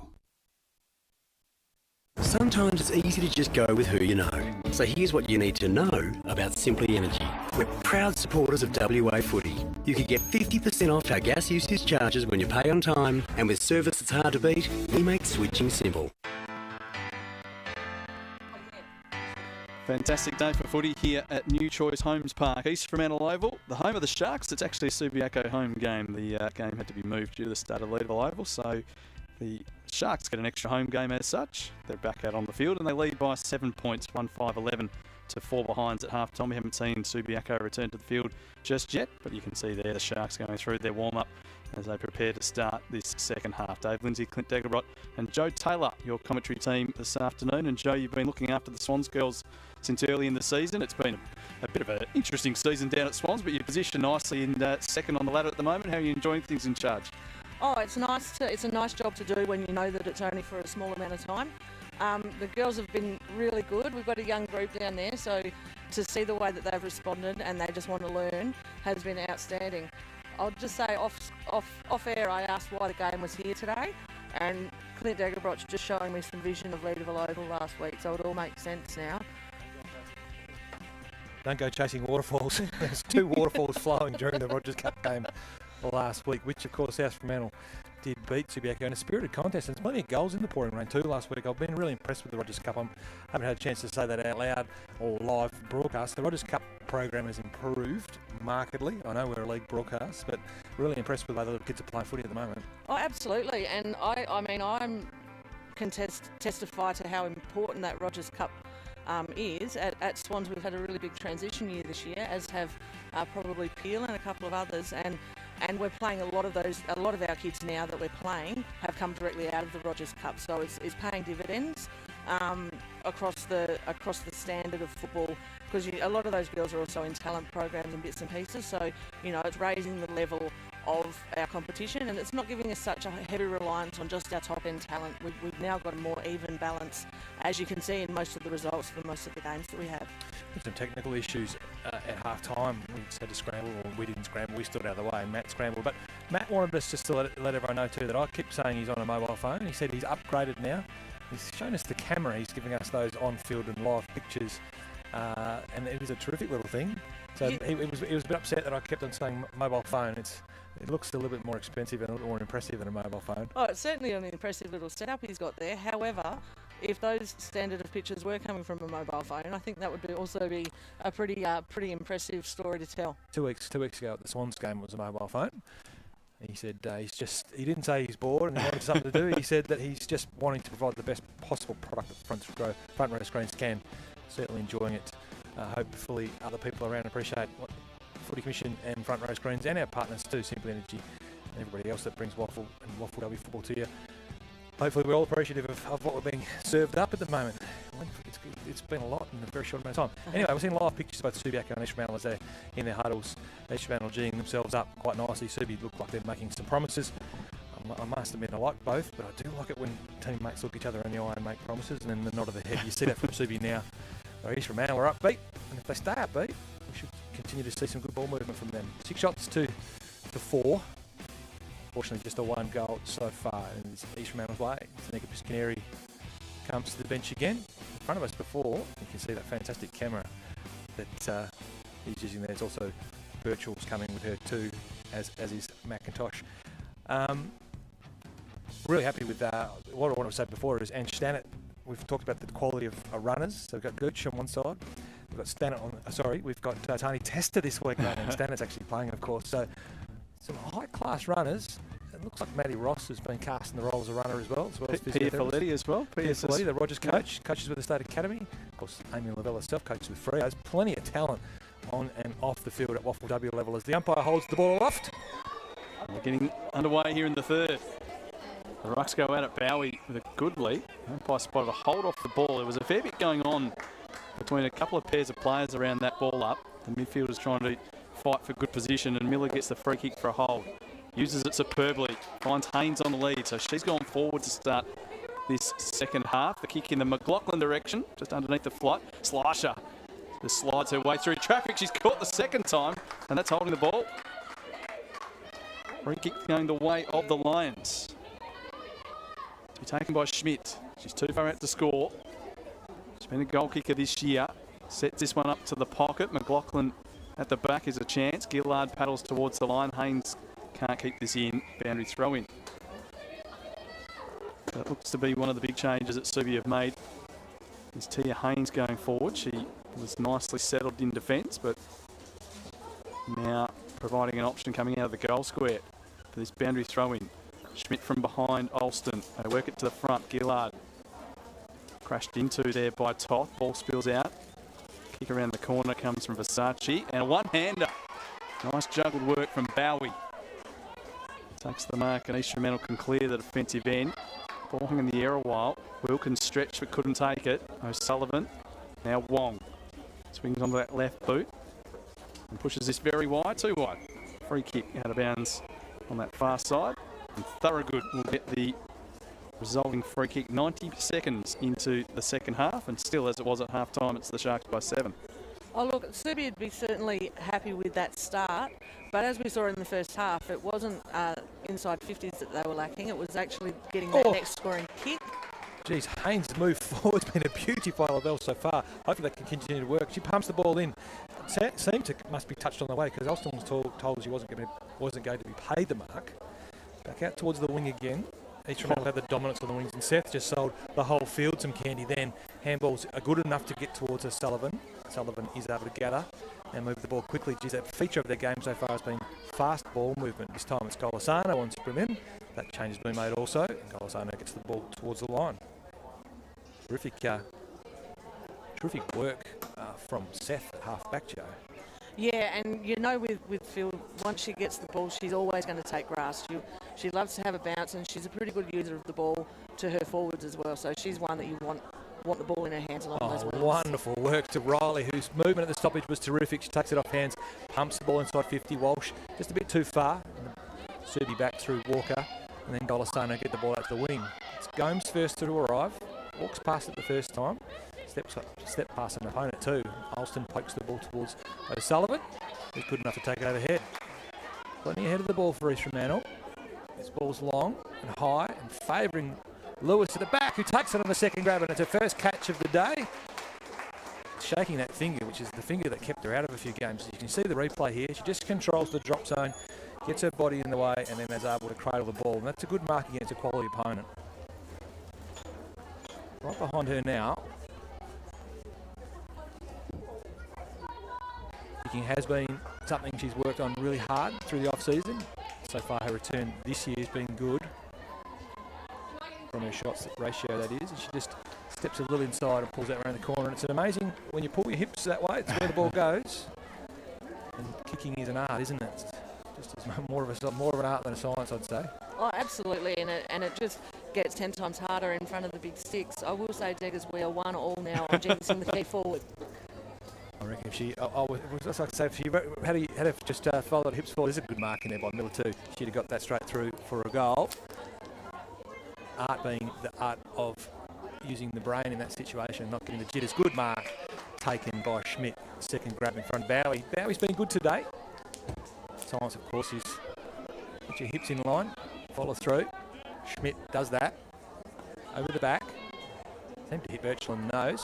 Into Versace. They both fall on her. So ball up on the broadcast side, Joe. On those contests on the wings, East Fremantle are just getting front position. I think that's an adjustment Subiaco needs to make. Fantastic tackle there from Miller. Versace thought she was through there. She thought she was away. Miller, coming from the defensive side, wrapped her up quickly. Ritchie and Bowie both wanted to swat it in towards the corridor. Kakamo with an interesting kick, sets Riley a task. Haynes has her covered and then paddles. And it's a one-on-one continuing as they go across the field. Riley does well, makes a good contest, but in the end Haynes wins out. She kicks for open space, and then the follow-up comes from Rode. Ball eludes her, so she soccers off the deck. Gillard in front of Piscaneri. They're both over on the footy. At the back is Williams. So composed down there. She's used it well on the way out as well. Gets it to Curry. Curry wants to come inside a bit. Walsh is the target, doesn't get to her. Standing in front is Ritchie. And Ritchie takes the mark just in front of Bowie. So again, the half-back line's controlling this game of football. If either team can find a bit of a spark from their half-forwards, could take control of this very quickly. Stanek goes wide with her kick. Subiaco just happy to be patient with their build-up on this occasion. They're finding a few little spot-up kicks. Now the longer ball comes from Rode. High and wide towards half-forward. Gets inside the arc. If it goes out, we'll see a throw-in rather than a free kick. But the umpire says that's gone out of bounds on the full, so I don't know if someone might have accidentally socketed that ball. Looks as though an East Fremantle player has, because it'll go the way of Subiaco. The free kick will come back to Lana Birchall. Wonder if Subi can sort something out here. Haven't had too many clean shots on goal here this afternoon. This ball's set up in the air. Piscaneri wants to make a contest, brings it to ground. But again, East Fremantle set up well in front of the ball. Blackmore intercepts. Her kick is shinned away to the boundary by Williams. A lot of Subiaco players wanting deliberate. I don't think it was deliberate. She more like a wicket keeper who refused to use the gloves deck, just threw the two pads at it. Stewie McLean style, for those of you who know Stewie McLean. Not many would listen to this broadcast. That is a great shout out. Unfortunately, it's not going to get the respect it deserves. Piscaneri. Second tap was a beauty. Full control, and it's long. It actually rebounds for East Fremantle now. The second tap was great because it wasn't going to work for Piscaneri. It's adjusted things and caused a little bit of pressure for East Fremantle. It's with Rhodes. Resultant free kick of the ball going out without being touched, and big fly from behind. Can't quite pull it down. Looked like Schmidt, who's been an aerialist this year. Just Ritchie marks the clearing kick, or the attempt to clear. Looks to play on in front of Bowie, which is dangerous because nothing like Bowie likes more than a bit of a wrestle. Road, top of the 50. Good decision by Ritchie. Catalano sneaking in there. Would have been coast to coast if it had been a fumble. Perfect speed, Catalano. Leads are coming all and sundry. Umpire calls the play on. Road goes long to the square. Birchall in the good spot. Norrish again pulls the ball forward. Haynes is good below the knees. She's already in a tackle as she pick up the ball though from Wong. Good pressure. Surging the ball forward. Attempting to with Subiaco. Clearing the ball out towards Gomes. Again, nice work from the Sharks. Set up a bit better this quarter so far, Joe. The Lions. That transition wasn't as easy as it has been. And Gabby O'Sullivan on the far side walked over the line from good setup on the wings from Subiaco. Yeah, absolutely. And just the way they moved the ball forward was a little bit cleaner as well, rather than just taking it on. It looks like they've adjusted and they want to keep a little bit of possession and find a good option forward rather than just blasting that kick into the really well set up East Fremantle defenders. One thing they haven't been able to find is someone to take a catch about 20 metres out from goal. And I wonder whether Amy Lavelle's used Janelle Cuthbertson forward at times early in this season. She's been controlling that full-back position very nicely. At some stage, you've got to win the game, and maybe at some point she might have to go forward and try to mark one because she has taken a couple of grabs behind the ball. Maybe that's an option. This is a dangerous position, though, here as the Sharks go forward. O'Sullivan long and high towards half forward. Great contest there by Sprillian. Now she overruns the footy, goes back and gets it. She's caught, though. Good tackle, wrestles her way free. Gets it long to a one-on-one. Lewis and Cuthbertson, their feet tangle. They both go to ground. First to recover was Lewis. O'Sullivan there as well. The little soccer kick sets it up for O'Sullivan. Close to the line, bends it around, kicks it beautifully. O'Sullivan has the only 2 goals of the game now. And East Fremantle's lead stretches out to 14 points. And she is the game breaker today, Joe Taylor. Absolutely, and she might just have a little whisper in Sarah Lewis's ear there and say, maybe clear a path for me, rather than going for that footy. But it's a beautiful finish by Gabby O'Sullivan, and the movement of the ball again by East Fremantle. They're just able to get it quick and long and play to their strengths, which is obviously their half forwards have some speed, so they're able to run onto the ball, and Gabby's got on the end of a couple of them today. Remember the old ads, there's no Lyndall Sailor, there's no I in team. There is 3 individual brilliance, because that was started and finished by Gabby O'Sullivan, and her desire to work hard for her team. I think Reggie said it earlier, no turn taking with Gabby O'Sullivan around. The umpire on approach. Good toss, Richie, clear win. Too many of them for Subi today. Ball then jarred forward by Subiaco, Seth and Chase. Toth just tries to put it in the path of Road. Road goes over the top of it and it brings a few Sharks in. And the Sharks really swarm on that side of the ground now with Williams and Wong and the usual suspects at half back for East Fremantle. Merge on this ball in this contest and lock it up. Move the ball 60 metres to the far side of the ground, effectively without a possession. It's tossed in the air again. Seth confronted. That's going to sting. It's take a little while to get over that one, I think. Meanwhile, ball's with Walsh. She's looking for a runner. Can't quite get to the runner. The pressure was good. It's Catalano. Can't quite find the handle today at the moment, at least. Meanwhile, Prentice is just upended in front of the football. Seth still taking some breaths behind the plate. Prentice is a good kick to Riley. Class about the things she does, Riley. Ball's going to go over the back here. It's going to favour Versace. Yes, she got the leg speed. Versace in the race. Walsh too. It's, in the end, it's Walker that's able to beat the ball back, and with her last little bit of energy she had left in the tank, she pushed the ball over the line. She was offered to kick the ball in, but she didn't want to. Hawkey too, perhaps. Ball in. On the far side, looks like Birchall tucks it on the chest. Want to connect further ahead with Thorogood. Thorogood's good enough to hold this ball. She's set coming from the ground. Front on earlier. Umpire's calling the play on. A good assessment, Thorogood, and the connection's good too to Richie. Richie's improved the game as well. She's got the ball in the centre of the ground, on the far side. Letting the wind tip them over a little bit here, Subi. Connecting even wider again, or trying to connect with Toth and Maggie McLaughlin. The ball spills out in front. Interesting little byplay on the way out. It looked to be Thorogood doing the job on Seth, and Seth was asking for a high five on the way out. A little bit of byplay off the footy. It's good to see. Good to see. They're all friends out there, right? I do like the smiles. I do like the challenges, and I do like the smiles. So another rough touch at throw in. Gomes wrestled to ground in the end by Richie. And we'll see a ball up. We've gone through 12 minutes of this quarter. This is the third. And still the league leaders haven't kicked a goal. East Fremantle, the only 2 goals of the game off the boot of Gabby O'Sullivan. She's been the one, she's been the difference. Prentice tries to get through some traffic, caught. Getting in low there, winning the ball out was Birchall. Tough scrap for the football on this wing. Diving in again, Stannett. Now Birchall goes again, Stannett. Another effort down the line to Road, who just knocked it into the ground to control the footy.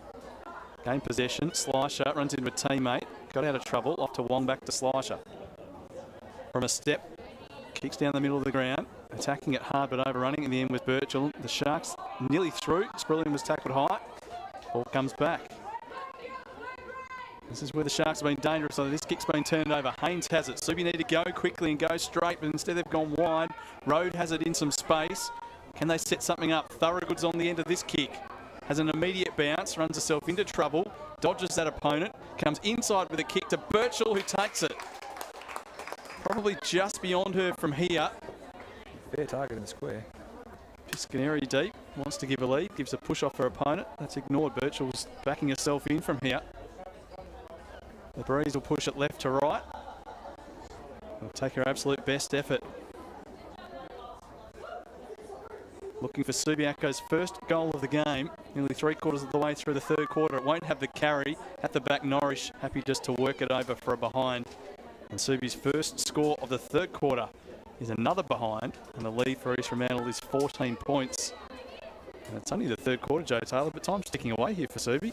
Oh, most definitely. They're struggling to score, and we saw then they had a very good opportunity to get it into Danica Piscaneri at full forward one-on-one, and they just fumbled around with a bit at the top of the 50, and it became another contested situation and very difficult for them. Very clever handball inside out.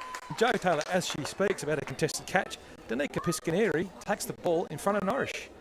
And most of the kicks there have been really favouring Norrish. The replay is good. Shows Richie. It didn't show that fantastic handball. Just weighted the ball in. Richie to run to, and Richie's done the job to connect with Pisco, who's generally a very straight kick of the football. An approach, deliberate. Kicks it nicely. You'll see in her reaction. She gives it the double fist pump, and her teammates are going to flood her here. They've come from everywhere. There's only 3 players not joining in this celebration. That's the 3 deepest players that play for Subiaco. You can see what it meant to them, and you can see what a deep entry into the 450 means to a footy club.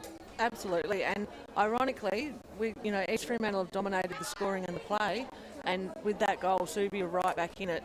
So, having Pisco down there in the goal square is an asset to them. So if they can get it in there a bit quicker and deep to her, so that if she's not catching him, she's at least going to bring them to ground, I think Subi will be well served. First time they've got it to the front. They've all favoured Norrish, haven't they? They've got a cap too short or too far. It's nice to get a kick that she can come onto. Well, they've played her deep forward for most of the day, Joe, haven't they? She hasn't really gone to too many centre bounces. Jess Ritchie's done most of the work there. Yeah, which is an interesting call because she is a very good tap ruck, but I guess East Fremantle's rucks are fairly mobile, and if you can get it into the game as a key forward, then that's going to work out well for everybody. She had the best and fairest award, of course, for the competition last year as a ruck with Hayley Miller, her teammate. Yeah, nice little combination they had going there. Richie's the one doing the ruck work, this time against Prentice. Miller had an opportunity. Wong applied good pressure.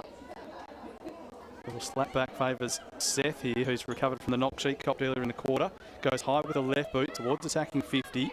Sprillian was just tugged on the back of the jumper there, and the free kick goes her way. Wasn't a lot in it, but the umpire was right on the spot. Sprillian now kicks high to the pocket. Walsh is there, so too Lewis. Neither could mark. It gets to ground level.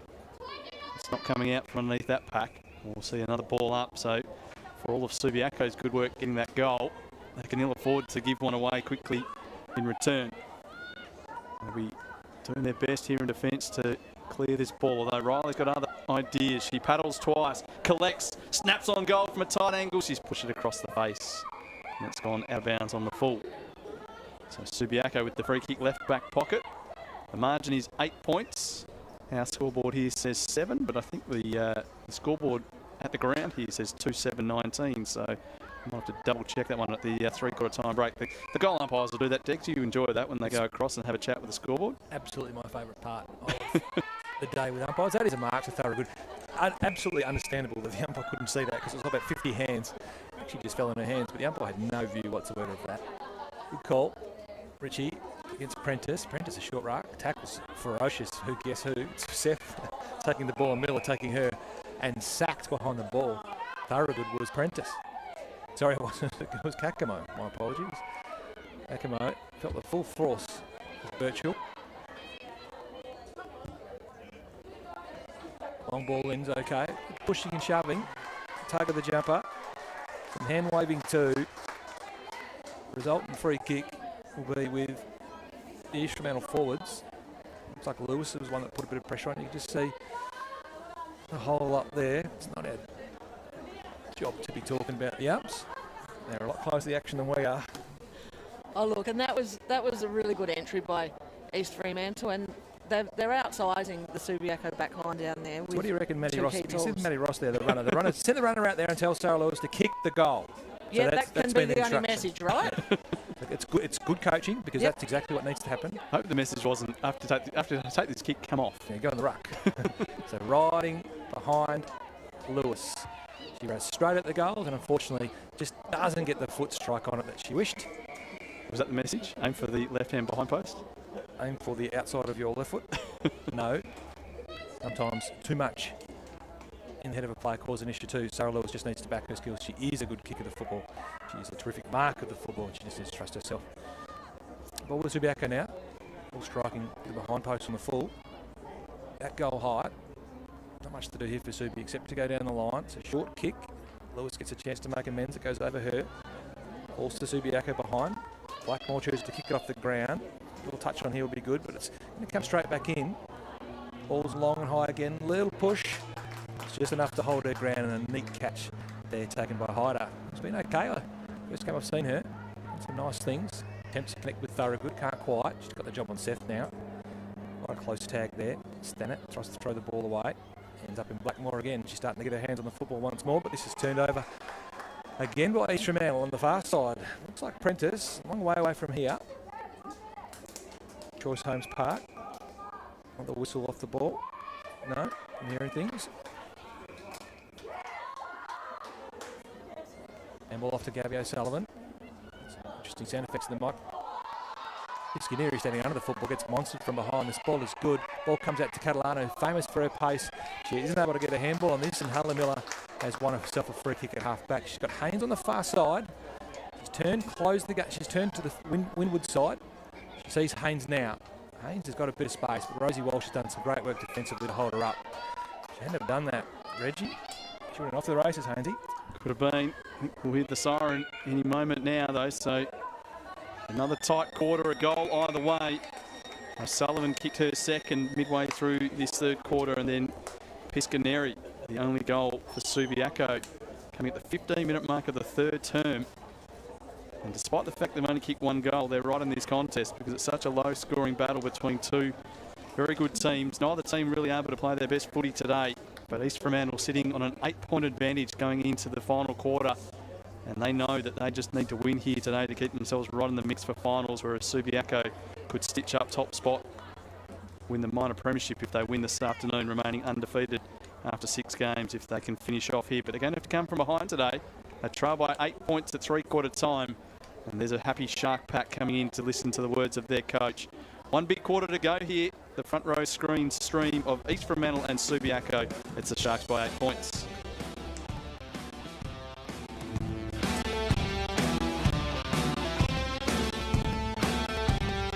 Sometimes it's easy to just go with who you know. So here's what you need to know about Simply Energy. We're proud supporters of WA Footy. You can get 50% off our gas usage charges when you pay on time, and with service that's hard to beat, we make switching simple.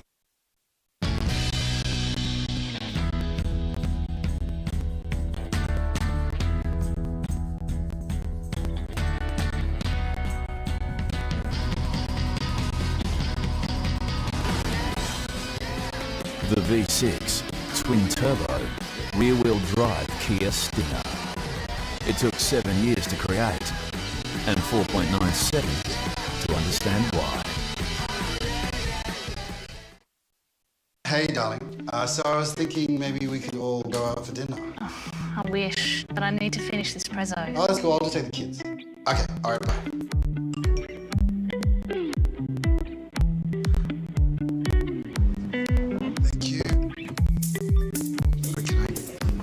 Champagne, sir? Bring your family together. What? New Optus Family Plan includes 4 SIMs and the McAfee Safe Family app.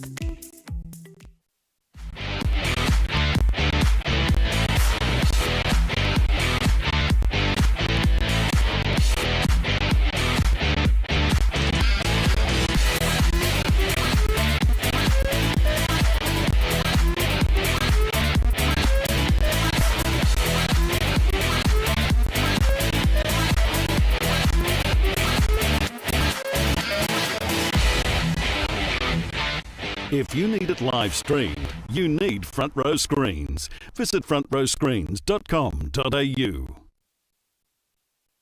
Sometimes it's easy to just go with who you know. So here's what you need to know about Simply Energy.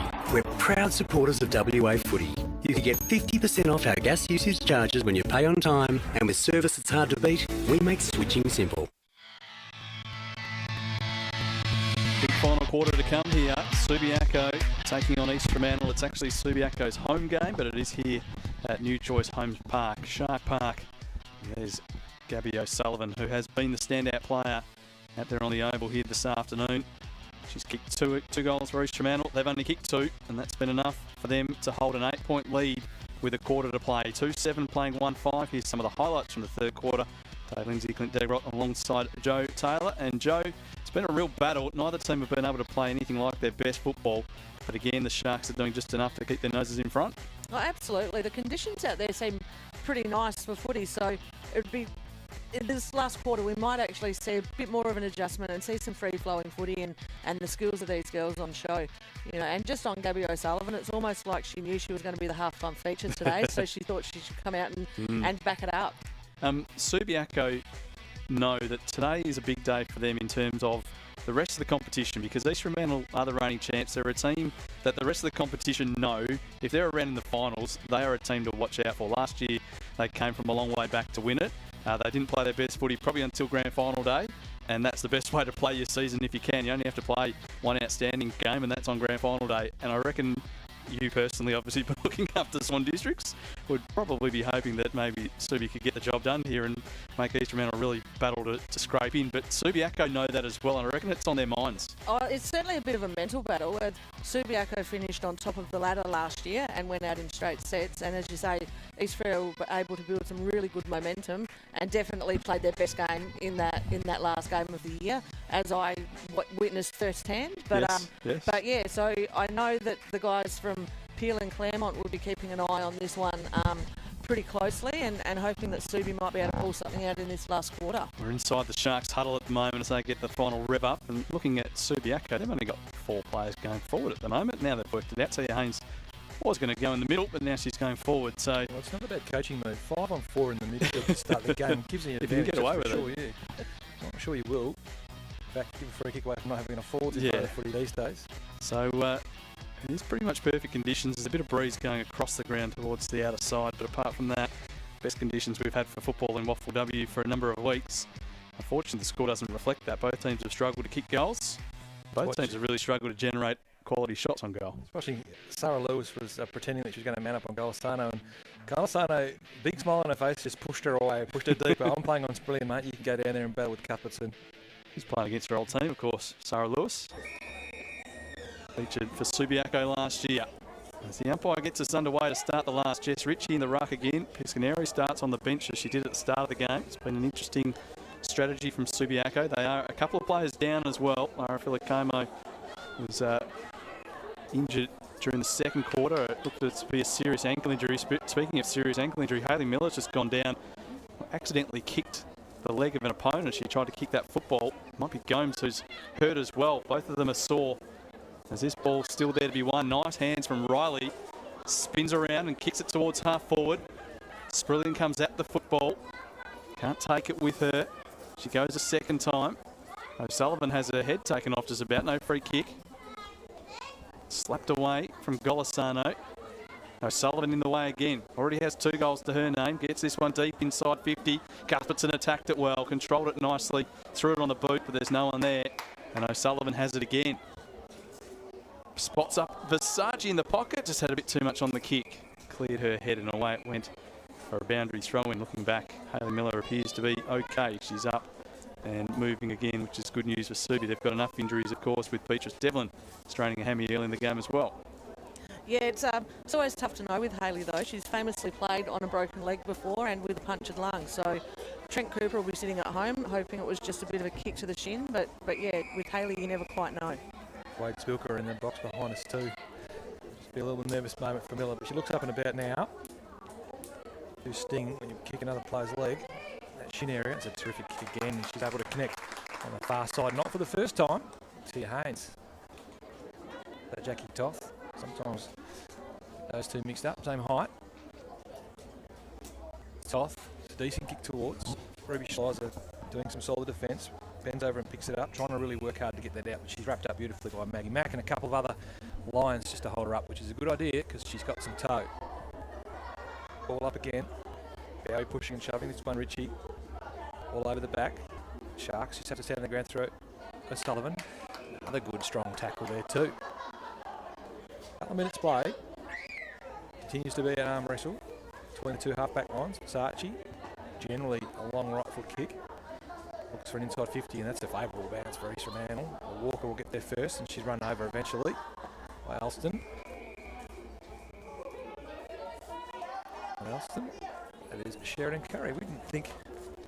Yeah, no, she's been listed with a different number in the on the website. I think in the footy budget as well at times, but she tends to wear 21. So Trippy was the other one who had 21 listed, but Curry's the one who's out there on the field today.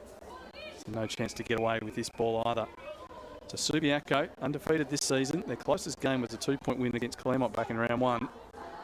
And this is the biggest battle they've had so far this season. O'Sullivan hits that pack hard, swings it across the body towards full forward, but Cuthbertson leaves Lewis in her wake and wraps it up on her chest again. Great story, isn't it? Janelle Cuthbertson, tennis player, decided to have a crack at footy. Freo like what they saw. Played AFLW before she played WAFLW League. And now she's doing a good job in defence for Subiaco here this afternoon again. So got it towards half-back, but can't break through this area. Wong gives off to Bird, goes backwards to Bowie through her hands. Inglis Hodge was there, coughs up her hand pass. Bird in once more. She's tackled well and brought to ground. Another ball up. We're just waiting for this game to break open. Surely at some point today we're going to see some really good free-flowing footy because it's two really highly skilled teams out there. So maybe in the last 15 minutes of the game it might just break open for us. The Sharks are pretty happy with the way it is. And here goes O'Sullivan again. Great one-handed pick-up. Gets it in deep. Over the back, Catalano. She read it well. Her opponent attacked the footy for a moment and then realised, no, I've got to get back, and it was too late. But again, it's O'Sullivan who breaks this game open with her attack on the footy and her dash away from the contest. And now Caitlin Catalano, who has kicked a couple of goals early this year, put the first nail in Subiaco's coffin here today. 5 minutes into the last quarter. Bit of an angle to work with, but no real distance to be of any concern. And she converts. That's a big goal for East Fremantle. They've got 3 on the board, and that's enough to stretch their lead out to 14 points, which is as much as it's been all day, Joe Taylor. Yeah, definitely. And, you know, Subi are really up against it now with 2 down on the bench and late in the game. They've got to score at least 3 more times. I think that was a great finish by Catalano, and the work to get the ball to her. And she just read the ball drop better. The Subi player just got caught under the footy and watching the ball a little bit. And yeah, Catalano was able to break the body contact and just read the ball drop a whole lot better. Another one of those players too from Fremantle and Stennett involved in a fair bit of that play there. Obviously not on the winners' side of the ledger just then, but also played AFLW football before she'd played WAFLW football. Glory goalkeeper. Yep, So- came across from Perth Glory, and that was a move that Amy Lavell's made in the last quarter, moving her into the midfield. So see if she can't get some drive out of there. It's a clever little kick out the back. She was stone cold without it, nearly connected with Blackmore. Stacks on the mill now. Ailing Cabs there, and she's going to get one. Danica Piscaneri has been watching late 90s footy. She knows if you hail a cab, you get one. Seemed to be Birchall last person up that gave her the footy. Little road, drops a little short one, puts them under a bit of pressure. Tumbles the ball towards Birchall. Through her hands, she's knocked over. Like Alston feeding back to Williams. Now Williams is super composed. And when he's composed, this young player making away in AFLW football close roll. It's a beautiful kick towards Lewis. Cuthbertson has the box seat. Speaking of composed again, Blackmore just a little bit wrong foot there. Gomes ended up with a clean run. Piscaneri just throws it up in the air to herself. Like set practice at high school sport. Gee, Birchall. I think Bowie just knocked her over. I think it just must have just clipped her because there wasn't too much malice in Bowie's actions there. Just must have hit her while she was wrong footed. Piscaneri now using her body really well in the ruck, but it's Wong who's been pretty good in the clearances today. Short kick is a good one. He finds Gabby O'Sullivan again. She's going to reel her around straight away. Did expect some candy, but that's a good ball to the top of 50. Favours Lewis. Cuthbertson does really well to knock that away because that was absolutely wrapped in a bow. She's providing a bit of defensive pressure now as Cuthbertson has a 3-bounce run as she crosses 50. 4-bounce. That's the second 4-bounce run we've seen today. Seth Elliott's wonderful. Norris has come off her player to affect this contest. She's going to get an inside 50 to add to her rebound 50s today. And it falls into the hands of Catalana, who has been working okay. Hasn't been as effective as she has in previous games. His kick's not great. It is in the path of a couple of dangerous Sharks, although this time it's the Lions that will be able to make their way through road, clearing the wing. Thorogood has it now. A lot of Subiaco players running away from the ball, making it hard for their teammates to actually spot up a pass, and as a result, East Fremantle seem to be in better positions a lot of the time. They'll get a free kick here. Thorogood. Did not commit to that play, Sue. No, that was very tentative, late in the day. Tired. So Thorogood will get a second chance to set something up here. Subiaco need 3 goals in about 12 minutes. They've kicked 1 in 3.5 quarters. Free kick for some holding. The other way of Piscaneri, she doesn't realise it's her free kick. Might indicate there wasn't a lot of holding going on, but enough for a free kick. And again, Subiaco will lead back away from the ball. Road gives a lead now, so they come at the footy this time. Kick goes to Toff, who takes that mark. Been keen to control possession after half-time, Subiaco, but East Fremantle still appear to have them covered. We'll see another ball up beneath the scoreboard. So time continues to tick, nearly halfway through this final quarter. It's running out for the Lions. They might be about to suffer their first defeat of the season, and East Fremantle, this would be 2 wins in a row for them after a slow start to the year. They did give South Fremantle a hiding in the Derby to start the year, but then lost 3 in a row to Subi, Peel and Swans, and had to scrape home against Claremont last week by just 1 point. But a win today against Subiaco might just be the launching pad for their season. Good tackle applied by Haynes again. Another stoppage, and again East Fremantle happy with repeat stoppages when you're sitting on a little 14-point buffer. Piscaneri in the ruck, gets it down to Miller. They combine so well, that pair. Haven't seen too much of it today with Piscaneri not spending a lot of time on the ball. Clearing kick from the Sharks. Again, close to that outer wing boundary line. Running over it was Thorogood. Quick kick forward comes from Golisano, and it's been marked. Lyndall Road. Swings onto the right boot. Doesn't have much penetration on that kick, and it allowed Lily Bird to step in front and take a relieving mark. And halfway through this quarter, East Fremantle doing enough. East Fremantle are just controlling the football and just being able to play it on their terms a little bit now. Their halfback line's held up really well all day, and this Julianne Norris, she's just been outstanding across halfback, just driving. Oh, she's turned it over here, but she's just driven the ball forward all day. Took a little step, and the umpire encouraged her to keep going. Wasn't quick enough to go. Schmidt's kick ends up with Williams, former Greater Western Sydney teammate. Williams gives it back to Schmidt. She puts it in the path of Piscaneri, and that's a good kick. This can sit for her, although Bowie, as she has done all day, she's worked really hard to defend for her team. Just did enough just to hold Piscaneri up, and looks like she'll get a chance to get another hit out today. Interesting. Relief ruck work done by Prentice rather than Walsh today. Bowie sharing the Lions load, as she does each week for the Sharks. Work inside from all players in that instance to get that contest going. I'm going to fall over here and get another reset. That bit of chaos ball there forward by Subiaco just opened it up and it created an opportunity. They haven't been able to score from it yet, but that might be what they need to do, just get it moving a little bit quicker into their forwards. I think it's speed that East Fremantle's had over Subiaco today. This ball's going to go over the back. Walker is quite quick. Walsh is no slouch either. Thorogood's worked hard. The handball is a good one. Stannett. She immediately kicks the ball around the corner. Gomes started well, has defended her wing very well. Stands under this. Ball's pulled around to Bowie. Causes some catastrophe as she always does for the opposition. Takes out Miller. And another ball up, Dave Lindsay. This is not going to make the players feel refreshed. These repeat stoppages. Yeah, it's been that sort of day. Hard to find a goal. Gabby O'Sullivan's found a couple of them, and that's been the difference between the two teams. Catalano's goal early in this last quarter just about broken Subiaco's back. Free kick here to Miller. What can they engineer here, Subiaco? Again, they go wide. Thorogood has it. Next link in the chain is Road. She's 50 out, has some space to operate. Goes short into the pocket, doesn't hit the target. That causes some problems, although Toff Swings onto the left, snaps for goal. Gillard gets back there and gets her fingertips to it and saves the day for the Sharks. Great work from Zoe Gillard. She was alert to the danger.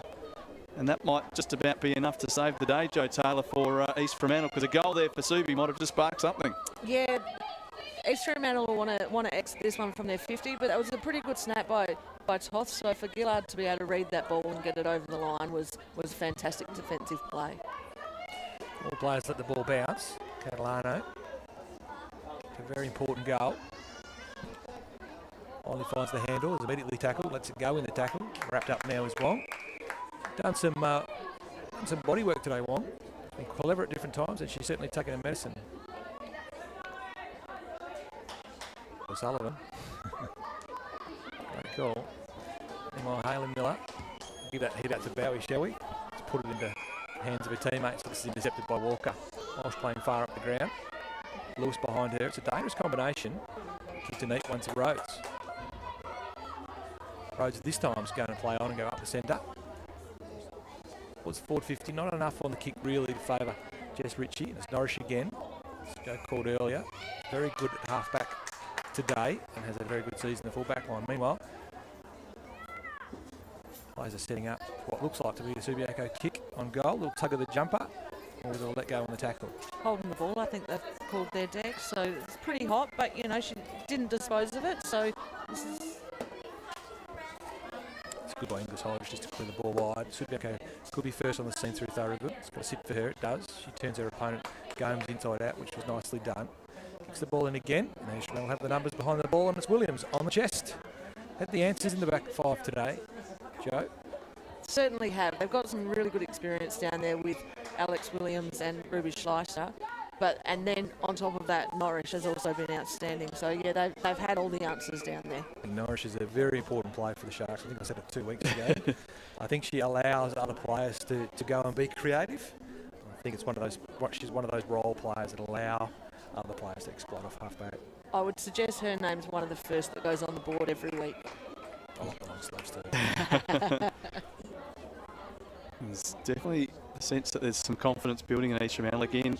Not near their best footy today, but it looks as though it's going to be enough to knock off the previously undefeated Subiaco, who will still be on top of the table after this defeat. That's a good delivery, and the mark has been taken on the lead by Amy Schmidt. So we'll see this nice little foot pass. I think it was Wilkins hitting the target. And so Schmidt now to give Subiaco just a glimmer of hope if she can kick truly. Time is running out. Just on 5 minutes remaining. She's been their leading goal kicker this year with 7 goals, Amy Schmidt. They've lost Lara Filacoma to injury today. They haven't really been able to find an avenue to goal. This one sits up at the top of the goal square. No one able to take the mark. Might be a reload here. Snap from Haynes was blocked. Comes towards Ritchie. The hurry kick to Toth in the goal square, and they've found a goal. Well, it wasn't the way they would have designed it in the week leading up to the game. That wasn't the set play they wanted, but any goal is a good goal at the moment, and Toth has kicked one, and Subiaco aren't done with just yet. As Jackie Toth was the player on the end of this scrappy bit of football. And it's a second goal to Subiaco, and they're only 7 points down here, Joe Taylor, with 4.5 minutes to go. Is there time for Subi? Oh, look, I would never write them off because they do have someone like Hayley Miller in the middle who we all know can burst through, and a clearance and a goal can take all of 20 seconds if she gets onto the end of it. So it'll be interesting to see how this clearance goes. That was scrappy, but good work by Toth. She's been up and about in this last half and, you know, just around the feet of those forwards. So now they're able to bring it to ground. It actually gave her an opportunity. She's definitely down there to provide a lot of pressure, but she does get key goals here and there. Toth, she tackles everybody. Subiaco looking for the big breakaway to make this game more, so 7-point play would even it up, wouldn't it? So looks like it's going to carry over the head, and it's Alex Williams into her hands, and she just spreads the ball wide to Riley. Completes a neat little catch. Ask for the game to be broken open. East Fremantle certainly have controlled the ball with a bit of spread in this quarter. They're going forward now through Wong. A couple of neat little handballs through the corridor. Cuthbertson was a neat bump on Lewis. Lewis comes back to the pressure on Cuthbertson. In the end, just a handball. Walsh can't gather. Comes a little focus on Walker. Walker then steps around. The Walsh last-minute tackle could be causing another inside 50. East Fremantle have done this well today. Repeat entries have put a lot of pressure on opposition. Maggie McLaughlin, neat body work on Sprillian. She uses her opposite foot to drive the line. Williams gets it back towards, or kicks it over McLaughlin in the end.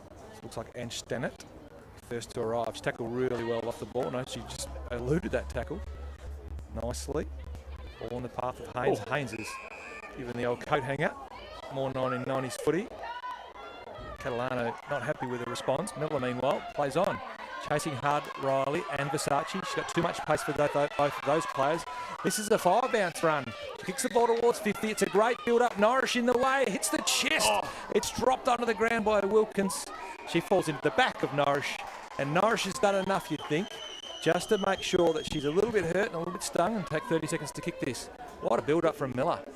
And that's what she can do. She doesn't need much space, and you can just see the gap she can make on players as she's running past them. So, unfortunately, it didn't come off, but it was exciting to see.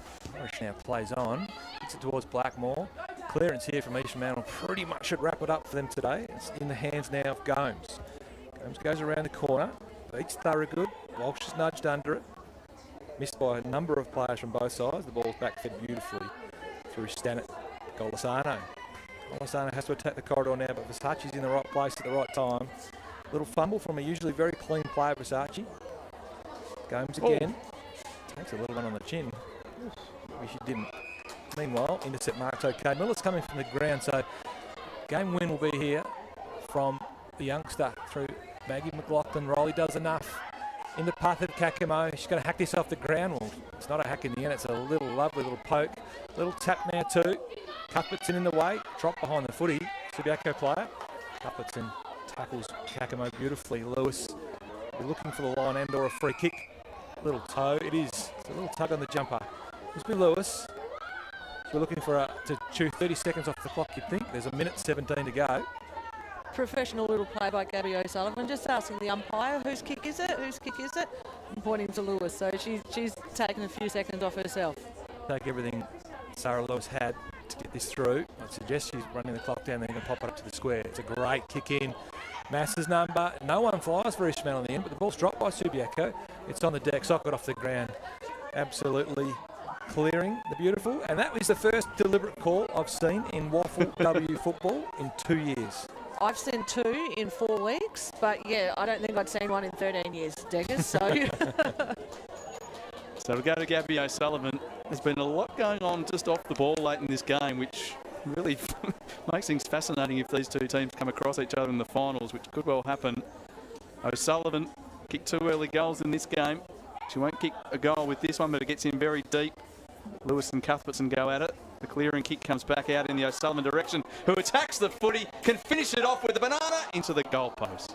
Well, that would have been timely in the last 10 seconds of the game if O'Sullivan had finished the game off in that sort of style. But it's been an almost sort of game from everyone, hasn't it, Joe? No one's really played their very best footy, but she's been the standout.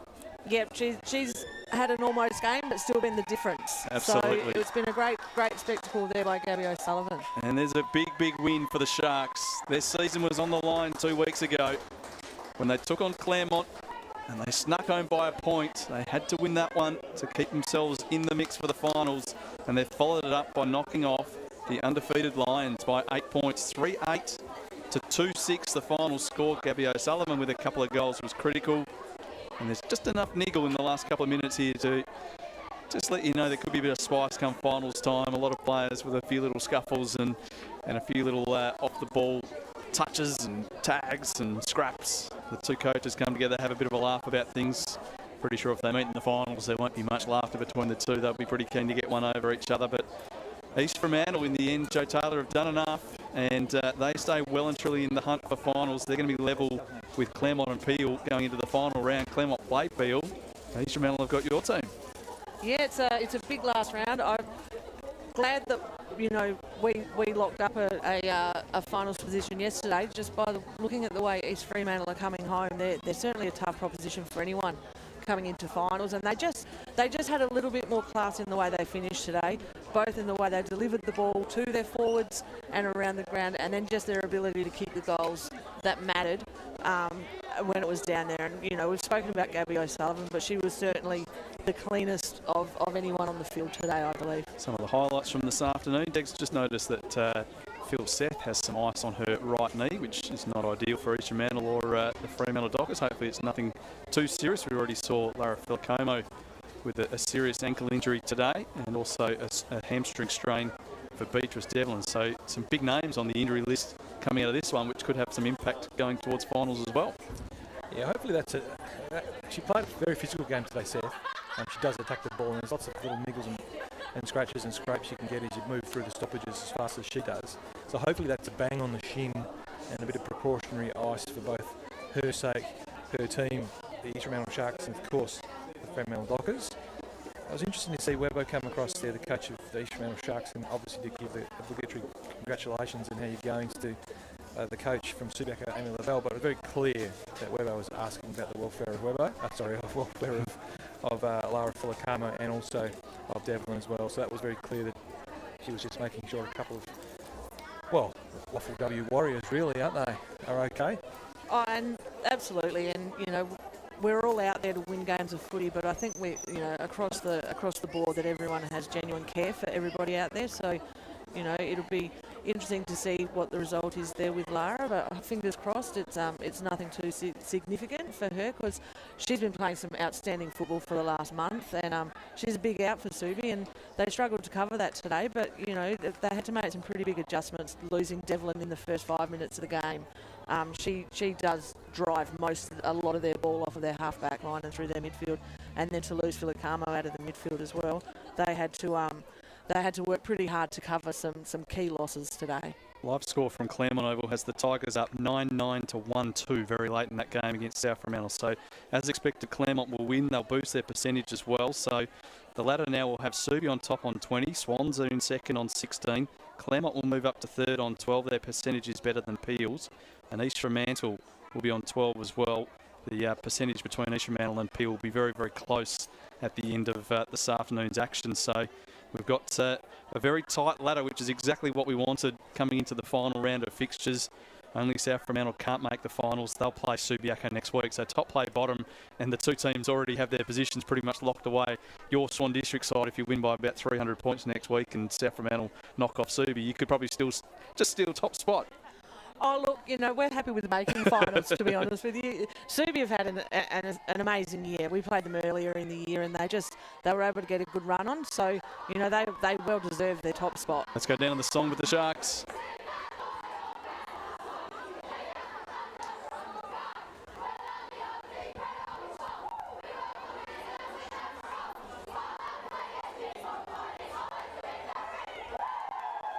Very happy East Fremantle group down there. Not surprisingly, 2 big wins in consecutive weeks. And Dex, next week we hit the highway. Peel play Claremont on Saturday, which then means East Fremantle will know what they need to do on Sunday when they take on the Swans. Know exactly what needs to happen and when.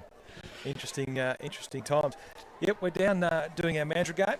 Yep. It's great to be able to go down there and be accommodated by the Peel Football Club. It's also always an intimate call too, because you can hear everything from the two coaches on either side. We're looking forward to that. Joe Taylor, thank you very much for your efforts here today. Good luck to the Swans for the rest of the season as well. No, thank you. It's nice to watch some good footy in the sun for a change. Certainly was. And we've got plenty more to come next week. Claremont and Peel is our match for broadcast. Well done to the Sharks today. A big win over Subiaco this season, really hotting up in WAFLW. Thanks to Front Row Screens. We'll be back again next week. This WAFLW live stream is brought to you by Optus, proud naming rights partner of the Waffle and the WAFLW. The rear-wheel drive V6 twin-turbo Kia Stinger. Simply Energy, proudly supporting WA footy. And the West Coast Eagles, supporting WA female footballers to follow their dreams.